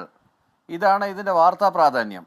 ഈ പ്രാധാന്യം നാഷണൽ ഡെയിലീസിലെല്ലാം അല്ലെങ്കിൽ നാഷണൽ ചാനലുകളിലെല്ലാം ഇത് വാർത്തയായിട്ട് വരും. അപ്പോൾ ഇങ്ങനെ ഒരു ഗ്രാഫ്റ്റ് കേസ് ഉണ്ടെന്നും ആ ഗ്രാഫ്റ്റ് കേസിനകത്ത് ഇദ്ദേഹം ഇൻവോൾവ് ആണെന്നും വരുത്തി തീർക്കേണ്ടുന്നത് BJPയുടെ അല്ലെങ്കിൽ അവർ ഈ പറയുന്ന അവരുടെ ഈ ഏജൻസികളുടെ, അതായത് ഈ കൂട്ടിലടച്ച തത്ത എന്നൊക്കെ നേരത്തെ വിശേഷിപ്പിക്കുന്ന ചില ഏജൻസികളുടെ ഉദ്ദേശശുദ്ധിയെ നമ്മൾ അവിടെയാണ് സംശയിക്കുന്നത്. രാഹുൽ ഗാന്ധിയെയും സോണിയാഗാന്ധിയെയും ക്വസ്റ്റ്യൻ ചെയ്തപ്പോൾ 56 മണിക്കൂറോളം ക്വസ്റ്റ്യൻ ചെയ്തപ്പോൾ അതിനെതിരെ ആദ്യമേ പ്രസ്താവന നടത്തിയ രാഷ്ട്രീയ പാർട്ടിയുടെ പേര് CPIM എന്നാണ്. ഈ കാണിക്കുന്നത് ശരിയല്ലെന്ന് പറഞ്ഞത്. അരവിന്ദ് കെജ്രിവാളിൻ്റെ പേരിലും ഈ പാർട്ടി അതിനെതിരെ നടപടിയെടുത്തു. അന്ന് തൊട്ടേ EDയുടെ ഈ നയങ്ങളെക്കുറിച്ച് വളരെ വ്യക്തമായിട്ട് ബോധ്യമുണ്ടായിരുന്നു. പിന്നെ ഈ അടിമ ഉടമ യജമാനൻ യജമാനൻ അടിമ എവിടെ പോയി എന്നൊക്കെയുള്ള ഇതൊക്കെ എന്നേ കാലഹരണപ്പെട്ട വാക്കുകളാണ്. ഏത് യുഗത്തിലാണ് ജിൻഡോ ജോണൊക്കെ ജീവിക്കുന്നതെന്ന് എനിക്കറിയത്തില്ല. ഇനി ജന്മിത്വത്തിൻ്റെ വല്ല സാധനങ്ങളും പേറിക്കൊണ്ട് നടക്കുന്ന ആളാണോ എന്ന് എനിക്കറിയത്തില്ല. എന്തായാലും യജമാനൻ ഒരു സർക്കാർ ഉദ്യോഗസ്ഥന് യജമാനനും ആയിട്ടുള്ള ബന്ധം എന്നൊക്കെ പറയുന്നത് ഹിസ് മാസ്റ്റേഴ്സ് വോയിസ് എന്നൊക്കെ പറയുന്ന കണക്കല്ലേ, അങ്ങനെയുള്ള ഒരു ബന്ധമാണോ ഒരു സർക്കാർ ഉദ്യോഗസ്ഥനും ഒരു മിനിസ്റ്ററുമായിട്ടുള്ളത്? We are living in a democratic സൊസൈറ്റിനോ? അപ്പോൾ അങ്ങനെയൊക്കെ അതിനെ ദുർവ്യാഖ്യാനങ്ങൾ കൊടുക്കുക എന്ന് പറയുന്നത് കൃത്യമായ ഉദ്ദേശത്തോടു കൂടിയാണ്. അല്ല ജയരാജ്, ഇവിടെ പിണറായിയെ ചോദ്യം ചെയ്യുകയാണെങ്കിൽ താങ്കൾ ഈ പറഞ്ഞ വാദങ്ങൾക്ക് മൊത്തം അടിസ്ഥാനമുണ്ട്. കാര്യം വീണ തൈക്കണ്ടി എന്ന് പറയുന്ന സ്വകാര്യ വ്യക്തി ചെയ്ത പണിക്ക് പിണറായി വിജയൻ എന്ത് പിഴച്ചു? ആ ചോദ്യം അവിടെയുണ്ട്. നേരത്തെ ജിൻഡോ ചൂണ്ടിക്കാട്ടി ഇതിനേക്കാൾ മാരകമായൊരു കേസ് വന്നു മറ്റൊരു PB അംഗത്തിന്റെ മകനെതിരെ, ഇല്ലേ? ആ PB അംഗം അന്ന് ക്യാൻസർ ബാധിതനാണ്. അദ്ദേഹം അന്ന് മാധ്യമങ്ങളോട് പറഞ്ഞു, എൻ്റെ മകനെതിരെ ഉണ്ടായ ആരോപണം അത് അന്വേഷിക്കട്ടെ, പാർട്ടിക്ക് ഇതിലൊരു പങ്കുമില്ല എന്ന് അന്ന് പറയാറുന്ന ശബ്ദത്തിൽ കോടിയേരി പറഞ്ഞു, ഇല്ലേ? അന്ന് പിണറായി വിജയൻ പറഞ്ഞ എന്താണ്? ഒരു കേസ് വന്നതായി കാണുന്നു, ഈ കേന്ദ്ര ഏജൻസികളുടെ കയ്യിൽ എന്താണ് എന്ന കാര്യം നമുക്കറിയില്ലല്ലോ, അത് ആ കുടുംബം ആ പാർട്ടി നേരിടും, അല്ലെങ്കിൽ ആ കേസും വ്യവഹാരങ്ങളും ആ കുടുംബം നേരിടും എന്നല്ലേ അന്ന് പിണറായി വിജയൻ പറഞ്ഞത്? അതിൽ നിന്ന് ഇവിടെ മാറ്റം വരുന്നത് എങ്ങനെയാണ് ജയരാജ്? അതിനകത്ത് മാറ്റം വരുന്നതെന്ന് വെച്ച് കഴിഞ്ഞാൽ ഇദ്ദേഹത്തിൻ്റെ മകൻ എന്നുള്ള രീതിയിൽ ആ കേസ് വന്നപ്പോൾ ശ്രീ കോടിയേരി ബാലകൃഷ്ണൻ വളരെ അസന്നിഗ്ധമായിട്ട് പറഞ്ഞു, കേസിൻ്റെ വഴിക്ക് തന്നെ പോകട്ടെ, പാർട്ടി അതിനകത്ത് ഇൻവോൾവ് ആവേണ്ടെന്നൊക്കെ ആവശ്യമില്ല. അത് അങ്ങനെ ഒരു സ്റ്റാൻഡ് എടുത്തതിൻ്റെ ഭാഗമായിട്ടാണ് ആ ഒരു സന്ദർഭത്തിൽ അങ്ങനെ മറുപടി പറയേണ്ടി വന്നത്. പക്ഷേ ഇപ്പോൾ സാഹചര്യം അങ്ങനെയല്ല. ഇപ്പോൾ ഈ കേസിനകത്ത് കണക്ട് ചെയ്ത് കൊണ്ടുവന്നിട്ട് ഇതിനെ വേട്ടയാടാൻ, അന്ന് കോടിയേരി ബാലകൃഷ്ണനെ വേട്ടയാടാൻ ആയിരുന്നില്ല ഈ കേസ് കൊണ്ടുവന്നത്. വ്യക്തമായിട്ടും ബിനീഷ് അതിനുശേഷം തീർച്ചയായിട്ടും ഇവിടെ വീണ ടി വഴി പിണറായി വിജയനെ വേട്ടയാടാനാണ് EDയുടെ പ്ലാൻ എന്നാണ് നിങ്ങളുടെ വാദമെങ്കിൽ അന്ന് ആ വാദത്തിന് പ്രസക്തിയുണ്ട്. അന്ന് ബിനോയ് കോടിയേരിക്കെതിരെ കേസെടുത്ത ആ കേസ് പിന്നെ എന്തായി ജയരാജ്? ആ കേസ് ഈ പറഞ്ഞ എല്ലാവരും അന്വേഷിച്ച് എന്തെങ്കിലും എത്തിയോ? ഇപ്പൊ ബിനോയ്ക്കെതിരെ ആ കേസ് ബിനീഷിനെതിരെ ആ കേസ് ഇപ്പോൾ ഉണ്ടോ? ഇല്ലല്ലോ. ഇന്ന് താങ്കൾ ഈ പറയുന്ന വാദമായി പറയുകയാണെങ്കിൽ അന്നും ആ വാദത്തിന് പ്രസക്തിയുണ്ട്. PB അംഗത്തിനെ വേട്ടയാടിയായിരുന്നു ലക്ഷ്യം.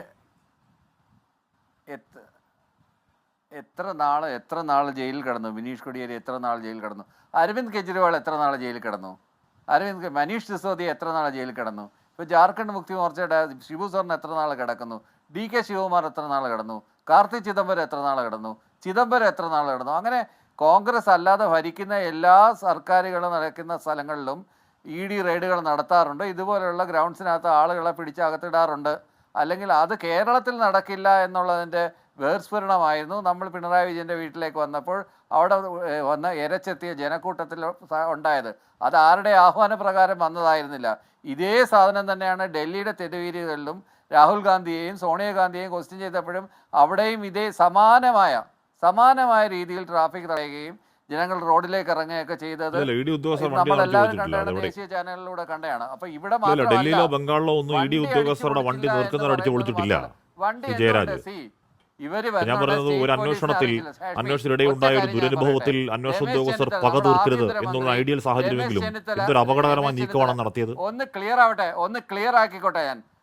ക്ലിയർ ആക്കിക്കോട്ടെ. ഇവിടുത്തെ ആഭ്യന്തരമന്ത്രി അറിഞ്ഞിട്ടില്ല ഇവിടെ വരുന്ന കാര്യമെന്ന് രാവിലെ രമേശ് ചെന്നിത്തല പറഞ്ഞാണ്. ഒന്ന് വിസിലടിച്ചാൽ വരുന്ന പോലീസുകാരല്ലേ ഉള്ളൂ, ഒരു വണ്ടിയോ 2 വണ്ടിയോ പോലീസുകാരെ അവിടെ ഇറക്കിയിടാമല്ലോ. അതുപോലെ ഇവർ ഇറങ്ങിപ്പോകുന്ന ഈ ജനക്കൂട്ടത്തിൻ്റെ ഇടയിലേക്ക് ഇറങ്ങി പോകുന്ന സമയത്ത് പോലീസിൻ്റെ അടുത്ത് ആവശ്യപ്പെട്ട് ഞങ്ങൾ ഇറങ്ങുകയാണെന്ന് പോലീസിനോട് പറഞ്ഞില്ല.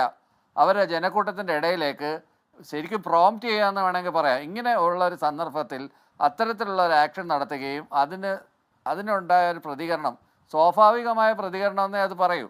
അല്ലാതെ ഒരു ഉദ്യോഗസ്ഥനെ വധശ്രമമൊന്നും ഏർപ്പെടുത്തിയില്ല, അതൊന്നും നിക്കത്തൊന്നുമില്ല. ഞാൻ പറഞ്ഞതാണ്, ഇപ്പൊ ഒരു അന്വേഷണത്തിനിടെ ഉണ്ടായ ഒരു ദുരനുഭവത്തിൽ അന്വേഷണ ഏജൻസികൾ പക തീർക്കില്ല എന്നത് നമ്മുടെ ഐഡിയൽ ഫെയർ രീതി. പക്ഷെ എപ്പോഴും അങ്ങനെ ആയിരിക്കുമോ? എന്തൊരു അപകടകരമായ നീക്കമാണ് അന്ന് വാഹനം ആക്രമിക്കാൻ നടത്തിയ അപക്വമായ ചിന്ത കാരണം ഉണ്ടാവാൻ പോകുന്നത്. ഞാൻ തിരികെ എത്താം ഇടവേളയ്ക്ക് ശേഷം. ശ്രീ പ്രിയദർശൻ തമ്പി, പിന്നീട് CMR ഹയർ ചെയ്ത അറ്റ്ന ടെക്നോളജീസ് എന്ന് പറയുന്ന ഒരു കമ്പനി, ഈ പറഞ്ഞ IT സൊല്യൂഷൻസ് ഒക്കെ ഈ 1.72 കോടിയുടെ പകുതിയിൽ ഉള്ള തുകയ്ക്ക് അത് ചെയ്തു കൊടുത്തു. ഇപ്പോൾ എന്തിനാണ് 1.72 കോടി അല്ലെങ്കിൽ 2.50 ലക്ഷം രൂപ വായ്പ അടക്കം 2.72 കോടി എന്തിനാണ് വീണയ്ക്ക് കൊടുത്തത് എന്ന കാര്യം ഇപ്പോഴും ആർക്കും അറിയില്ല. സേവനങ്ങളെപ്പറ്റി ആർക്കും അറിയില്ല. വീണ പറഞ്ഞിട്ടില്ല. വീണ എവിടെയും പറഞ്ഞു മാത്രമല്ല എക്സാലോഗ് റിപ്പോർട്ടിൽ വീണയും പറഞ്ഞ സേവനങ്ങളൊന്നും കൊടുത്തിട്ടില്ല എന്ന് പറഞ്ഞു എന്നാണ് പറഞ്ഞത്. പോട്ടെ, അപ്പോഴും നിലവിലുള്ള എന്താണ്? അപ്പോഴും നിലവിൽ ഏതെങ്കിലും തരത്തിൽ ഒരു അഴിമതിയിലേക്ക് എത്തിക്കുന്ന, അല്ലെങ്കിൽ വീണയ്ക്ക് ഈ പണം കൊടുത്തുകൊണ്ട് കരിമണൽ കർത്തായ്ക്ക് എന്തെങ്കിലും അനധികൃതമായി ചെയ്തു കൊടുത്തു എന്ന് എവിടെയും പ്രൂവ് ചെയ്യപ്പെടുന്നില്ലെന്ന് മാത്രമല്ല, സുപ്രീം കോടതിയിലേക്ക് മാത്യു കുഴൽനാടൻ പോകുമ്പോൾ ശകാരത്തോടുകൂടി സുപ്രീം കോടതി തള്ളുകയാണ്. നിലവിൽ നമുക്ക് മുന്നിലുള്ള എന്താണ്? നിലവിൽ നമുക്കുള്ളത് വീണ ടി എന്ന് പറയുന്ന മുൻ മുഖ്യമന്ത്രിയുടെ മകൾ ചെയ്യാത്ത ജോലിക്ക് പണം വാങ്ങി എന്നത് മാത്രമാണ്. അത് മറ്റൊരു കേസാണ്. അത് കള്ളപ്പണാവുന്നത് എങ്ങനെയാണ്? അത് കള്ളപ്പണമാവുകയാണെങ്കിൽ ഈ പറയുന്ന പ്രൊസീഡിങ്സ് ഓഫ് ക്രൈം തിയറി ആണെങ്കിൽ ED പല കോടതികളിൽ നിന്നും ആ തിയറിയുടെ പേരിൽ ശകാരങ്ങൾ കേട്ട ഒരു അന്വേഷണ ഏജൻസിയാ ശ്രീ തമ്പി. അതിനകത്ത് രണ്ട് കാര്യമുണ്ട്. ഒന്ന്, നമുക്കറിയാം ഏതൊരു അന്വേഷണ ഏജൻസി ആയാലും ശരി, അതൊരു വിശ്വാസ്യത വേണം. ED സംബന്ധിച്ച് ഏറ്റവും പ്രധാനപ്പെട്ട പ്രശ്നം അതാണ്. കാരണം ED എന്ന് പറയുന്ന അന്വേഷണ ഏജൻസി ഒരു സംഭവത്തിലല്ല, ഈ കുറേ നാളുകളായി ആ അന്വേഷണ ഏജൻസിയുടെ ഫൗണ്ടേഷണൽ ഫാക്ട് തന്നെ, അതായത് അവരുടെ ബേസിക് ആയിട്ടുള്ള അവരുടെ വിശ്വാസ്യത തന്നെ ചോദ്യം ചെയ്യപ്പെട്ടിരിക്കുകയാണെന്നുള്ളതാണ് ഏറ്റവും പ്രധാനപ്പെട്ട ഒരു കാര്യം. അത് നമുക്ക് കാണാതിരുന്നുകൂടാ. കാരണം ആ ഒരു ബാക്ക്ഡ്രോപ്പിൽ മാത്രമേ അവരുടെ ED നിന്ന് നിൽക്കുന്ന ആ പ്രത്യേകമായ അവരുടെ വിശ്വാസം തന്നെ ചോദ്യം ചെയ്യപ്പെട്ട ആ ബാക്ക്ഡ്രോപ്പിൽ തന്നെ അവരെടുക്കുന്ന കേസുകളെ അപ്രീഷിയേറ്റ് ചെയ്യാൻ കഴിയൂ എന്നുള്ളത് പ്രധാനപ്പെട്ട കാര്യമാണ്. അതാണ് ഏറ്റവും പ്രധാനപ്പെട്ട കാര്യം. രണ്ടാമത്, അങ്ങ് ആഷ്മി ചോദിച്ചതുപോലെ തന്നെ ഇതിനകത്ത് ഏറ്റവും പ്രധാനപ്പെട്ട പ്രശ്നം ഒരു ലിങ്ക് മാത്രമേ ഇതിനകത്ത് പൂർത്തിയാകാനുള്ളൂ. കാരണം ഈ പറയുന്നത് പോലെ സാധാരണഗതിയിൽ ഏതെങ്കിലും കാര്യം സാധിക്കാമെന്ന് പറഞ്ഞ് അഴിമതി നടത്തിയതായിട്ടൊരു അലിഗേഷൻ ഇല്ല. അലിഗേഷൻ എന്ന് പറയുന്നത് ഈ IT ടാക്സ് കൊടുത്തിട്ടാണ്, ടാക്സ് ഡിഡക്ട് ചെയ്തിട്ടാണ് ഈ പണം വാങ്ങി എന്നാണ് പറയുന്നത്. ഇതിനകത്ത് ആകെയുള്ള പ്രശ്നം എന്ത് സർവീസാണ് റെൻഡർ ചെയ്ത് എന്നുള്ളതിനെ കുറിച്ചൊരു എക്സ്പ്ലനേഷൻ കൊടുത്തില്ല എന്നുള്ളത് മാത്രമാണ് ഉള്ളത്. അത് അങ്ങ് സൂചിപ്പിച്ചതുപോലെ അത് any view of the matter അതൊരു കോഗ്നൈസബിൾ ഒഫൻസിനുള്ള ഒരു മെറ്റീരിയൽ അതിനകത്ത് ഇല്ല എന്നുള്ളത് നമുക്ക് എല്ലാവർക്കും അറിയാവുന്ന ഒരു കാര്യമാണ്. ഒരു കാര്യം കൂടി ഞാൻ ഇതിനോട് കൂട്ടി പറയാൻ ആഗ്രഹിക്കുന്നു. കേരളത്തിൻ്റെ ഏറ്റവും പ്രധാനപ്പെട്ട തീരദേശങ്ങളിൽ നിന്ന് കോടാനുകോടി വരുന്ന തീരദേശ സമ്പത്ത്, കരിമണൽ സമ്പത്ത്, അതായത് അന്താരാഷ്ട്ര മാർക്കറ്റിൽ കോടിക്കണക്കിന് രൂപ വിലയുള്ള ആ സമ്പത്ത് ഇവിടെ നിന്ന് കടത്തിക്കൊണ്ട് പോയിട്ടുണ്ട്. അത് കടത്തിക്കൊണ്ടുപോയ യഥാർത്ഥ ആളുകളെ സത്യത്തിൽ നിയമത്തിന് മുമ്പിൽ കൊണ്ടുവരണമെന്നുള്ളതാണ് ഏറ്റവും പ്രധാനപ്പെട്ട പ്രശ്നം. കാരണം അതിൽ നിന്നൊക്കെ ശ്രദ്ധ മാറുകയാണ്. കാരണം യഥാർത്ഥ പ്രശ്നങ്ങളല്ല ഇവിടെ അന്വേഷിക്കപ്പെടുന്നത്. കാരണം അതിൽ ആ ഒരു കാര്യം അന്വേഷിക്കുന്നില്ല. ഈ ഒരു ചെറിയ നമ്മുടെ പൊളിറ്റിക്സ് എല്ലാം പൊളിറ്റിക്കലി മോട്ടിവേറ്റഡ് ആണ്. അപ്പം എല്ലാ പൊളിറ്റീഷ്യൻസും അക്കാര്യത്തിൽ ഒന്നാണ്. കാരണം അവർ യഥാർത്ഥ ഇഷ്യൂ വരുമ്പോൾ എല്ലാവരും ഒന്നാകും. കാരണം യഥാർത്ഥ ഈ ഇഷ്യൂ അഡ്രസ്സ് ചെയ്യപ്പെടുന്നില്ല എന്നുള്ളതാണ് ഏറ്റവും പ്രധാനപ്പെട്ട കാര്യം. അത് അഡ്രസ്സ് ചെയ്യണം. അതാരാണ് അതിന് ഉത്തരവാദികൾ? അതിന് ഇപ്പോൾ ഇത്തരത്തിലുള്ള ഒരു പൊളിറ്റിക്കലി മോട്ടിവേറ്റഡ് ആയിട്ടുള്ള ഒരു ഇഷ്യൂ കൊണ്ടുവന്ന ആ ഇഷ്യൂ നിലനിൽക്കുകയുമില്ല. അത് കുറേ കഴിയുമ്പോൾ മറ്റ് അലിഗേഷൻസ് ഒക്കെ പോലെ ചായക്കോപ്പയിലെ കൊടുങ്കാറ്റ് പോലെ അവസാനിക്കുകയും ചെയ്യും എന്നുള്ള കാര്യം നമുക്ക് എല്ലാവർക്കും അറിയാം. താങ്കൾ പ്രശ്നമായിരുന്നു 132-182 കോടിയൊക്കെ ഈ കമ്പനി മുതലാളി വാരി വീശുന്നത് അദ്ദേഹത്തിൻ്റെ ഈ പറയുന്ന രീതിയിലുള്ള ദുരൂഹ കച്ചവടം മുന്നോട്ട് കൊണ്ടുപോകാനാണ്. അത് കൊടുത്താൽ മാത്രമേ കച്ചവടം മുന്നോട്ട് കൊണ്ടുപോകാൻ കഴിയൂ എന്ന് പറയുന്നത്. എന്നാൽ നാടിനെ കുട്ടിച്ചോറാക്കാൻ കൊടുത്ത പണമാണ് എന്നുള്ളതാണ് അർത്ഥം. അത് വാങ്ങിയവരാരൊക്കെയാണ്, എന്തിനു വാങ്ങി, അത് ബ്രൈബിംഗ് ആണോ തുടങ്ങിയ കാര്യങ്ങളൊക്കെ അന്വേഷിക്കണം. അന്വേഷണത്തിലേക്ക് അതൊക്കെ വരുമെന്ന് കാത്തിരുന്ന് കാണാം. EDയുടെ രാഷ്ട്രീയ മോട്ടീവ് അടക്കം അതിൻ്റെ കൺവിക്ഷൻ റേറ്റ് അടക്കം ഒക്കെ ചൂണ്ടിക്കാണിക്കാം. പക്ഷേ അപ്പോഴും ആ ചോദ്യം എന്ന് പറഞ്ഞാൽ ഇത് ഏതെങ്കിലും തരത്തിൽ കോൺഗ്രസോ ഷോൺ ജോർജോ മാത്യു കുഴൽനാടനോ കൊണ്ടുവന്നൊരു കേസേ അല്ല. ഇന്ത്യൻ സെറ്റിൽമെന്റ് ബോർഡ് സമർപ്പിച്ച ഒരു റിപ്പോർട്ട് എവിടെയോ പൊടിപിടിച്ചിരുന്നത് മനോരമയിലെ ഒരു പത്രപ്രവർത്തകൻ ബൈലൈനിൽ അത് വാർത്തയായി കൊടുക്കുമ്പോൾ മാത്രം ചർച്ചയാവുന്ന അന്വേഷണം വരുന്ന ഒരു കേസാണ്. അതിൽ ഈ പറഞ്ഞ കരിമണൽ കർത്തായുടെ കമ്പനിയിൽ നിന്ന് അന്നത്തെ പരിസ്ഥിതി മന്ത്രിയുടെ മകൾ വാങ്ങിയ 2.72 കോടി രൂപ എന്തിനാണ്, ചെയ്ത സേവനം എന്താണ് എന്ന് വ്യക്തമാക്കാതെ രാഷ്ട്രീയ പ്രതിരോധം പൂർണ്ണമാവില്ല. എൻകൗണ്ടർ പൂർണ്ണമാകുന്നു. ചർച്ചയിൽ പങ്കെടുത്ത എല്ലാവർക്കും നന്ദി. പ്രിയ പ്രേക്ഷകർക്ക് ശുഭരാത്രി.